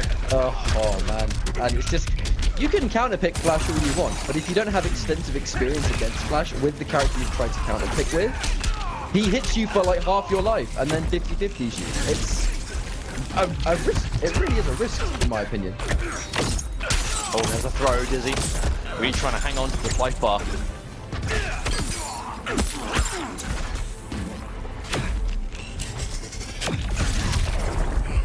Oh, and again, Dizzy. Every single time he spends a bar, he's spending it on the puddle, but HappyPow, he's only been hit by one of them so far, and Dizzy has no bars to work with whatsoever. Oh, there's that down two. Now he's not going to miss it. So satisfying, that down two. It's like instant. You won't make it back to Central City. But to be fair, all right, there are signs of life, but I'm looking at the bar. I really am. Oh, no. Kind of played himself with the speed force He right definitely played himself. HappyPow really doesn't want him to get any charge onto that dome. Oh, how about that? Oh, we have Dizzy definitely showing signs of unfamiliarity with Captain Cold right here. Right, he's built the globe, but unfortunately, even though he's built the globe, HappyPow has more bar and a clash. Trying to keep things unclashable, doesn't want to finish the laser! job. There's the laser. Oh, wow. twisted him up! Challenging him. Combo. And just, Oh, God. And again! It disappeared! It got rid of it! Flash is a man of technology. No, not again, of course! The clone! Ooh, wait a minute! No! Oh, he he crashed crashed the immediately. projectile. There's a guy about Crashed to the be projectile. frozen. That is tragic. Dizzy had to work so long to get that dome, and the second he fires it, the Clash eliminates it entirely. I just feel with that whole exchange really weird. Oh, it was watch out. a little bizarre. Oh, not again! He waited. Oh! Watch out! The ice is behind you. Oh! Oh, watch out! the whip! Oh God! This is risky. Ooh. Oh no! He's dead! He's dead. The second he dedicated the speed force was out. Yourself was picking a different character on the stage. Could I give up a game unnecessarily? But he hasn't crossed that bridge yet. But I do kind of fear that that might happen because Dizzy has a great ability to pull a set back when it's not in his favor. That said, HappyPow does as well. HappyPow's been severely backed multiple times in the IPS, and he's reversed 3-0'd even some of the best players in the world. So we'll see. Pull the whiff, but no attempt to punish from HappyPow. Want to stick out a button at a bad time. Cannot afford to at this point. Blocks from Dizzy. Oh, and again! Big opening there, but drops the end. Still gets the life lead in the process. Humongous hitbox from that meter burn back 3 for the Flash. It feels like it goes higher than he is. Wouldn't surprise me. It's one of the slower ones. Well, kind of. It's a bit stubby. A little Of course, but of course, like, it does hit twice. It does recover quite fast on the other end. Gets clipped by the wayward end of that back 3, and a lovely conversion from Dizzy. Actually, in fact, very impressive. He's sitting on a lot of resources. If he lands any opening here, HappyPow's going to definitely lose the round. He's got 4 cat scratches too. He's approaching the full trade. Oh, there's the whiff. Nothing into cat dash, having to take it for what it is, getting rid of the environment interaction. Yeah, lucky the 4-3 connected before the laser did, so he actually didn't trade any life there. That was just a clean win for him. Oh, I like that from Dizzy. Dizzy going for that jump and trying, actually I love it from Happy, I should say. Dizzy trying to go for that jump in on a prediction of the laser, and HappyPow calling it out with an instant jump one. And it does mean that HappyPow's on match point now. One life far away from eliminating Dizzy and moving on to Losers Finals. There it is again. Being a bit too predictable with the environment interaction. The armored 4-3, chewing it up. Now he's going to get pressure. The delay. Lovely catch from Dizzy. Now this should be the game. You know, HappyPow is going to have loads of meter and loads of clash. He's saving it because you know he's banking on a huge comeback. And now his choice to save it, it's now been taken away from him. He has to clash, otherwise this game is over. And Dizzy not going to spend anything here. Wants to hold on to it. With those 2 bars, he can basically do enough damage to take away what is left from HappyPow. Oh, he tripped guard with the low, and that's probably going to be it. HappyPow. Oh, doesn't even let him air tech with the meter burn back. That's stuff from Dizzy, and that's going to be a game. Begin. I mean, the thing is, I really, the more I think about it, the better I understand the Captain Control shit. Because I really feel like Dizzy's Catwoman is just a step above his other characters. And I feel like he really is the kind of player that can deal with most matchups in the game with it. As like I said, I feel like Dizzy's playing really, really well, and I'm worried that even if he wins these 2 games, he might not be able to get the reverse 3-0. If he had these 2 games after just sticking with Catwoman for that one time, I hope it doesn't. I basically just hope it doesn't happen. Well, the thing is, we've seen that happen before, and fundamentally, it's always hard to see. Oh, Dizzy, if he went for the bomb, maybe that would have connected. But I think maybe he wants to save that because he doesn't want to be left in the corner against the flash on the stage. Wow, cat dash! HappyPow just was not ready for that return. Dizzy playing just so rock solid, and it's such a common gameplay style for him. It's always impressive when you see these young players play like more disciplined than most players in our scene. Like, I definitely was not this disciplined when I was 16. I wasn't even competing at 16. Indeed, but well, that just goes to show what the scene has kind of come from, right? It's this with the rise, with the rise of online events and support and money and the opportunity to go. And what a return from HappyPow! Dizzy thought he'd found an answer to the full screen Speed Force with the cat dash, but HappyPow with the baits, making him do it and armoring him for the trouble. I love that. HappyPow still on match point now. He's got to be so careful.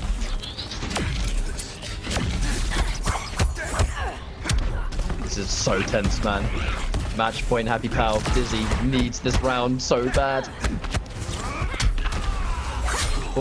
Well, that's a good start, at least. At this point, just taking away any air-techable damage. That's the priority for Dizzy, I think. Because HappyPow is going to want to clash eventually, even if he has the super ready.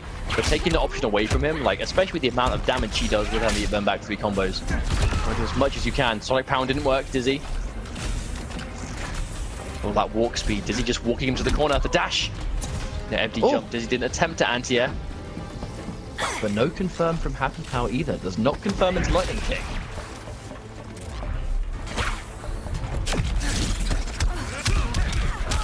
There it is. Lightning kick.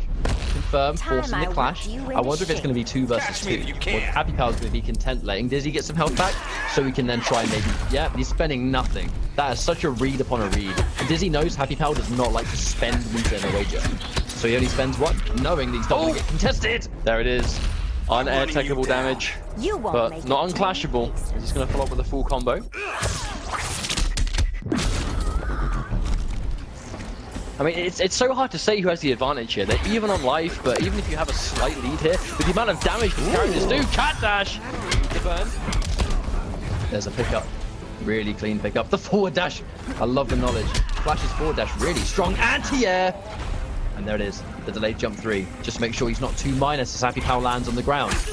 Oh, wow. Almost straight into the scratch. Plus frames. Guaranteed chip. Oh, whips it down 2.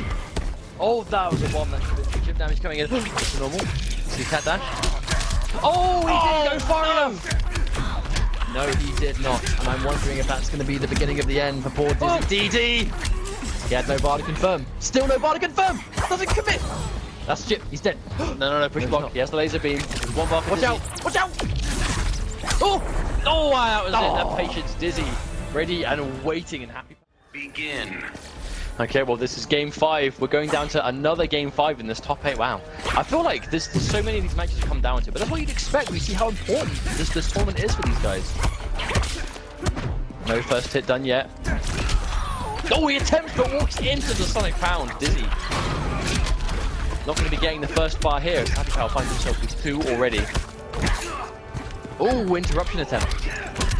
Wonderful catch. That's going to be a corner combo. Classic Catwoman damage, and Dizzy spending one of his 2 bars on the full confirm. HappyPow sitting on so much bar though. Like, of course, he's going in plus frames to guarantee as much chip as possible in as much situations. Has to watch out. Empty jump low, and now HappyPow immediately going to turn the tide. There's the mix-up. Gets hit by the low. HappyPow has the bar to kill, and that in one sequence. Wow, going to be match point. No bar spent except for 1 at the beginning. That's the Flash. The Flash has bar and the Flash has trait. He can just delete a life bar if your back's to the wall. But HappyPow walking himself back to mid-screen. I think he wants to sit on the life lead. Don't stick out too much. But obviously, if you try and enforce corner pressure, you get hit. It's swapped around, especially against someone like Catwoman. And Flash's reset potential, when he finally gets a reset, it's pretty much a life bar. It's insane how much damage he can do. I'm a cat burglar. And you have the right to remain Like, look at silent. it, one reset sequence, and look at how far back Dizzy now is after putting in so much work. But that's a testament to how dangerous the Flash can be, especially in the hands of someone like HappyPow, who is an execution monster. Overhead, uh-oh, he is just getting mixed all day. And that's it. Dizzy getting closer and closer to the end now. Oh, the meter back 3, but the perfect spacing from HappyPow makes it whiff entirely. There's no Flash for Dizzy. This is very quickly getting away from him. Oh, mixy, mix. Blocks all 3 of the overheads. But Oh, you can only block as if that forward 3 still can. Really frustrating for a second, guys. I'm gonna sprint and grab some water. I'll be 5 seconds and leave you with mustard's capable. Okay, well, wait a minute. This is Losers Finals now. We've got, oh, there's the trade. We've seen when we saw HappyPow versus Irishmantis. That is what he was going for over and over and over again. Just fishing for that trade. There's so much damage, and it's a crucial piece of the matchup. Of course, first 3 as always, Losers Finals. We've got Irishmantis waiting in Grand Finals on the winner's side. Both the players here have lost to him to get to where they are now. Of course, HappyPow just had an amazing post set against DizzyTT. He went down 3-2. There's the attack to avoid the damage. Oh, wow. Now, I like that attempt for HappyPow to whiff, punish the interactable, but it's just a little bit too late. Overhead straight into the special. HappyPow just getting what damage he can. There's that looping pressure with the deck star ball. And there it is again. Now, we've seen him before. Whenever Atrocitus players want to make that puddle safe with the ball, it doesn't quite work that way because you can meet the back through to get through. Now, what does Tekken do here? Oh, the push block. I love it. Haven't seen too much of that today. Double overhead. I love the patience from Tekken to block all the jumping also. And the breath into Cat Summon.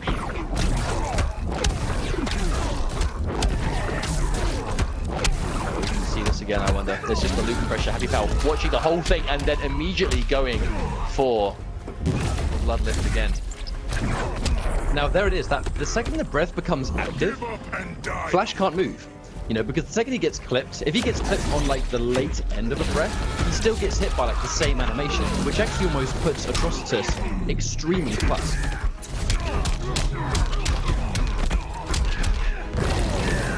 Okay, so HappyPow back to the wall again. I mean, this is a bad situation to be in. Armor, just having enough to get through. Finally managing to get rid of the cat, but process taking so much damage. Oh, and there's the low, he was looking for it. Full combo. He's going to use HappyPow's trait, but it's definitely going to be worth it. There's the pound, minus frames. I kind of think we'll see Tekken Master almost go with Atrocitus like the entire time. I don't know why his switch. Oh, wow, it's really a good matchup. Oh. You so rarely see environment interactions get armor. But it's like, because the jump 3 hits 3 separate times. Here we go, knockdown, HappyPow. Good block on the overhead, but counter pokes takes the plus frames, but back with the deck star. And push block. No mix up here, don't even bother trying to take it. Oh, I wonder if he has a punish attempt. I think it was. Ooh. Watch out for the puddle. Must be going for it, enforcing the mix up again. That's I think he's dead. 2. Oh no, he mistimed it! He missed! That's not the first time Tekken Master's missed a combo like that in the corner. Watch out. Push block. Again, no mix up. Oh my lord! What? You know Tekken Master! He's still alive. Oh, the shield! Oh, it's a dodge! Oh my lord! What was that? You lose through your own errors. It's a very tough pill to swallow. It is indeed, but he's going to have to. Oh, tries to get over clean, but not meant to be. Gets the first bar this time. Do they wake up into more 50-50s? Here comes HappyPow. I mean, basically, Chip alone has done that damage. Tekken Master! I think he tried to down one after the breath, but the Flash is down one, has other plans for that. We see a combo drop at the end. Huge damage being left on the table. Blocks the jump in and takes the push block just to push him away. Very smart from HappyPow. Sorry, when you're fighting against Flash. Push block is a really good strategy for Flash, but you've got to block the 50-50 first in most occasions. He's looking for that trade again. Uh-oh. Doing it this time. Tekken Master being a bit too careful. Right, there's the knockdown. I like the call. Take the plus frames on the push, and also make the combo last longer. You know, that's one thing Atrocitus players really like to do. Yeah, he's buffering it just in case he sees a button press. No, he's gonna take it. Oh no, I think he tried to do something there. Probably involving a push block. Full combo confirmed. Here comes HappyPow again. Knockdown. There it is. That's gonna be on the money. HappyPow's in a good situation. Oh. There's a full hit from Tekken Master. Easy stuff. Air tech. HappyPow fine to keep this health bar. Oh, wow. There it is. He's gonna combo off that, isn't he? Oh, it tried. Tried to. I think if he had a little bit more of the speed force, he could have got that. Oh, wow. Oh, that's my God. 3 now. And there's still Dexstar up. He did 3 of them, and Dexstar was still just floating around, waiting for his time. I'm actually surprised that we saw Dexstar out for as long as it was there. Like, normally it's... You see it used so regularly, you forget how long Dexstar is there when you don't use a move. All right, we can share. Minus 2, that's going to be a guaranteed clash win for Tekken Master. HappyPow opting to spend nothing. Obviously he's in a great position here, having trait and all that bar to work with. Tekken Master doesn't have enough to air tech either. Any big hit here is going to be insane. Oh, with punish, goes underneath it. Lovely timing. Oh, that was such a clean punish from HappyPow, just knowing the right button for the right tool. Catches him on the interactable. I mean, he can't air tech here, otherwise you are 100% dead. Push block just to survive. It's not enough. Oh my God, the final frame of that breath in this way. Chase it down. Oh, he walked into it. Confirmed. Surely you flash here, right? Oh, he keeps the super. I think supering now actually would be a terrible idea. Oh, he's got it. No, of course. See you later. No, of course. Like, there's no way he could have. We at the very least saw him against, I believe, Scar's Brainiac, Common Breaker. So he has played this matchup multiple times. Same matchup. And Tekken Master has such a erratic Brainiac. Very hard to pin down. Well, he's going to take some adjustments from HappyPow to deal with it. Of course, Tekken Master known for being able to swap between characters seamlessly. It's really going to bug me now that I can't remember the name of that play. It wasn't Scar. Scar was one of them. And actually, it might have been Final Boss. I think it might have been Final Boss. Or was it Final Boss? No. Yeah, I'll remember it. I'll think about it some other time. Because right now, HappyPow has an opening in the corner. Mix up. Oh, goes in for the low first. Oh, just out of range for that big forward 3 though. It was Mystery Bot. That's it. Thank you very much for reminding me. I thought that I was about to say there was an M there somewhere, but I can't remember.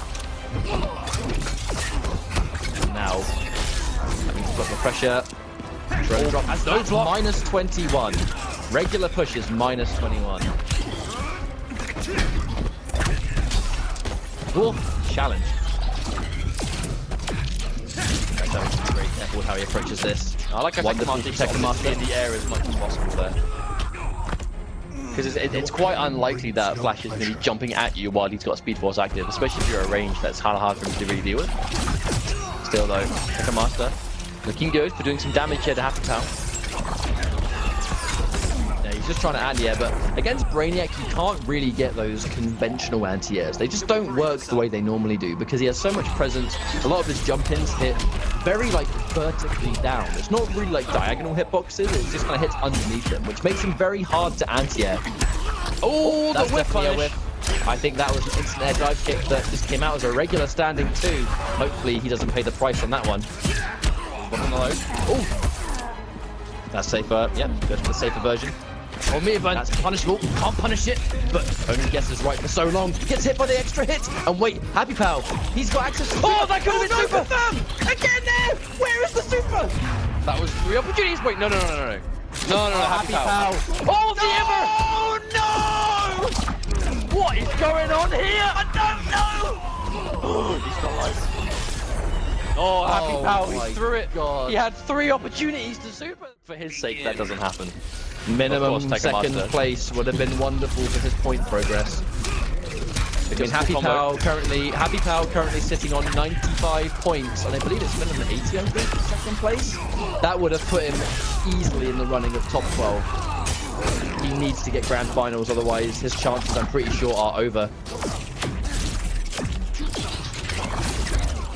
Tekken must try and make himself so hard to approach.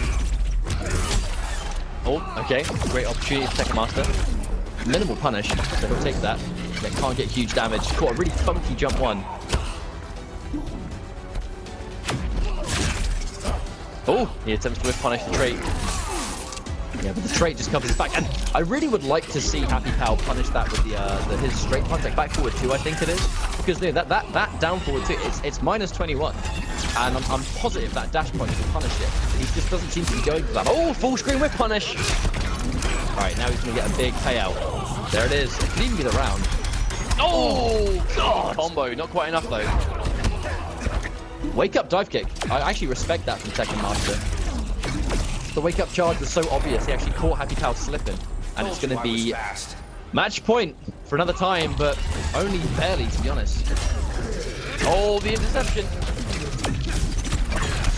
Just knocked down. What? Powers through. I mean, just bonus damage at this point. Oh, and again! Back to back! And there it is, And the that dive was kick. Tekken Master, I mean, he's looking low. He's looking pretty vulnerable right now, and the Speed Force is almost back. The Tekken Master, yeah, He gets the trait. He tried to anti-air, but it didn't work out. Late on the forward 3. Comes in face with the trait. Another trait comes through. Another trait comes through. Getting caught. Watch out. Oh, trying to jump. This will be a conversion. Okay. Oh no, he misses it again! This is super territory again. Oh! He could have super in there again! Why isn't he doing super? Super! Why is he gonna super that? Oh, is that? That's it! He's got it! He's got it! He got it finally! After so many opportunities, HappyPow finally gets the chance. But the thing is, that was a guaranteed time. Because it would have punished normal dive kick, it would have interrupted the gap. I mean, it would have covered the options. As soon as that dive kick was blocked before, historically it has not been amazing in tournament, but today is a different story. HappyPow was looking incredible with this character early on, and is looking like he's going to be picking it again. Of course, Irishmantis only has to win 1 3 out of 5 here, and HappyPow has to reset the bracket, so Irishmantis has the absolute comfort zone. Now, immediately punishing the Stampede. Atrocitus forward 1 is so fast. That's such a good punish on the Stampede to begin with anyway. Now he's going to get the... Not able to fight back as much as he was able to in the winner's side. And if Madness keeps this up, I mean, this is a fantastic start. On the verge of what is almost a perfect, yet to be opened up by anything yet. It's all chip damage he's taken so far. Fighting back, here comes Happy, and finally drops one of his Stampede cancels. This is one of the best days we've ever seen Irishmantis play. Like, he has come into his element fully. Oh, wow, empty jump meter burn back 3. That is that next level stuff coming out from Mantis. Back 3 into trait summon again. So many back 3s. Another one. Another. Now he's going to get the Siphon. No clash for you. Oh my word. And he just went for a single standing 1, just in case HappyPow was holding forward there. Oh my god. HappyPow hasn't even had an opening to go for his clash. Right, here's the conversion. He needs to get this one. Oh, he drops it immediately. I don't think he dropped it, but I think he just didn't get the reset. No, the Stampede was blocked, that's what I'm saying. Oh, wow. We'll say, that is... Casuals as well. And Atrocitus, it's not a fun matchup for the Flash. We saw HappyPow lose that matchup at Vianality. I mean, he'll have no reasons for picking this matchup. I mean, these guys are more than just meeting in bracket. Like, they are complete training partners. You know, this is like watching Sonic Fox and Scar back in the MKX days, right? This is like Foxy and Madsen. These are guys that play every day together. And you are going to see character picks that you might find questionable, because at this point they're playing against the player more so than they're playing against the character. You don't play that much together and don't pick up on certain things and feel that certain characters deal with that better.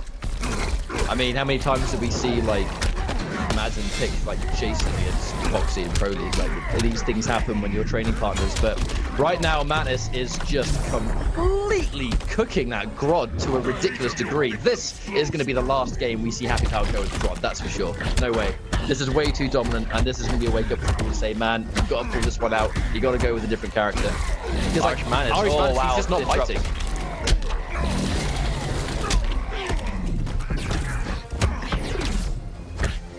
Patience again, Mantis. He's just looking for a moment for HappyPow to just press something that he's going to regret. The Siphon comes through. Uh-oh. And this is a dangerous position. He's got loads of bar, but Mantis is straight up not allowing him to flash. He's giving him no openings. But the entire time, HappyPow's taking draining from the Siphon. He's taking chip damage. And if he does get hit, it's with the back 3 or forward 3, which you can't flash. He's playing this so perfectly. But again, it comes down to, even though these guys playing casuals regularly, Mantis has a lot of experience against Omega K's Grodd, like an extensive amount. They've played in at least 3 exhibitions, I'm pretty sure. And he's just going in for the cancels, and yes, he's getting the cancels, but Mantis just not biting. I mean, Mantis has no reason to care. He'll take the grabs all day. I mean, it is going to add up quickly, and it's likely will disappear, but the second he presses a button, it's going to work. Oh, the delay. Irishmantis was definitely expecting an air tech from HappyPow. Yeah, because he knew he wasn't going to let him go for the wager. And there's the back-to-back, so he's going to take the round. Now, don't count out HappyPow, because the second he gets one clean opening, he can do half-life into more damage. He just needs to land that hit first. Oh, foregoing the damage just to get the cat out. Yeah, Chipping down one hit at a time. He wants the unclashable stuff. If HappyPow air techs that as well, it would have been like the gift that keeps on giving. We've got Dexter and the meter out of HappyPow. That was a wonderful anti-air. Very, very standard in this matchup to go for the up breath out of a jump in.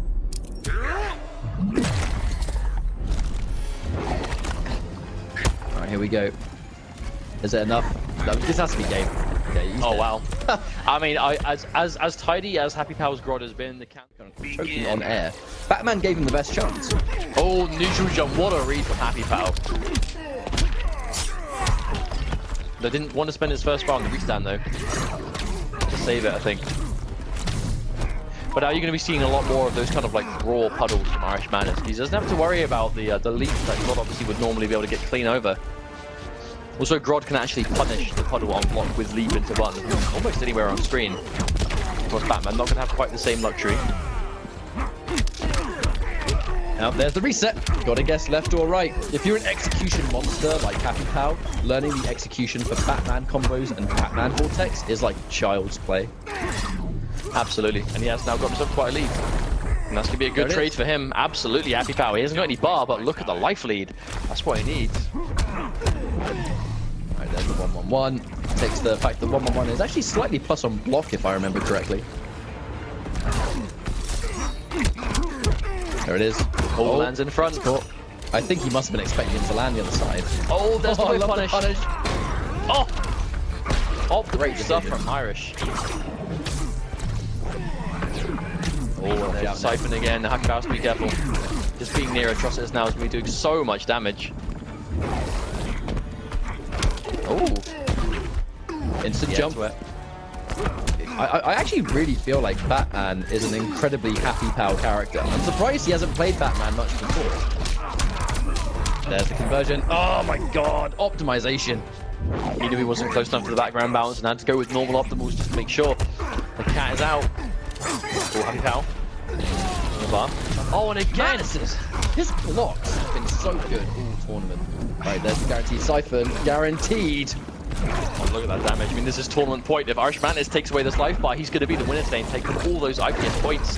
He's one life bar away from doing it. Oh, the Siphon goes through! But he has to get this combo. He has to make it count. Yes, forego everything just to get the reset. Left or right? Oh, he got it! It's in front! But that's the best time to get hit by a Vortex, is when you have the clash and more bar to guarantee it. So I can't imagine how HappyPow's going to spend this. This is his only bar. Oh, man, this didn't spend anything either. What a call-out! That was a personal matchup read right there. Excellent throw tech. No tech this time. Okay, he's going to lose Dexter, but he's got so much meter. Oh, another throw. HappyPow has to be so careful now. He's got a clash, but this is Atrocitus. Anything here is going to be burn forward 3. If he gets hit by a puddle in any degree, this game is over. He has super as well. Oh! Yeah, he should take the minus frames. Let him be minus. Uh-oh, plus. Guaranteed the siphon. Watch out. He's just walking him down. Oh, Oh my god. He captured the it. clash. He's dead. No, he's dead, man. He's dead. He's going to spend 3 bars. He's going to hurt HappyPow, and he's going to go for some chip damage. What? They spent nothing. Are you kidding? He's got super. Oh my god. What if HappyPow loses to super? What if HappyPow loses to super? Uses the bats to try and cover it. Nope. Watch out. Watching, shipping him down. He can afford to be patient here. He can hold the bar. Oh, there it is! Super. He supers to finish it, and of course, Mantis fishing for it the entire time, shutting down HappyPow Atrocitus the way wins. HappyPow has been shutting down everyone else the entire tournament. Mantis winning IPS EU online.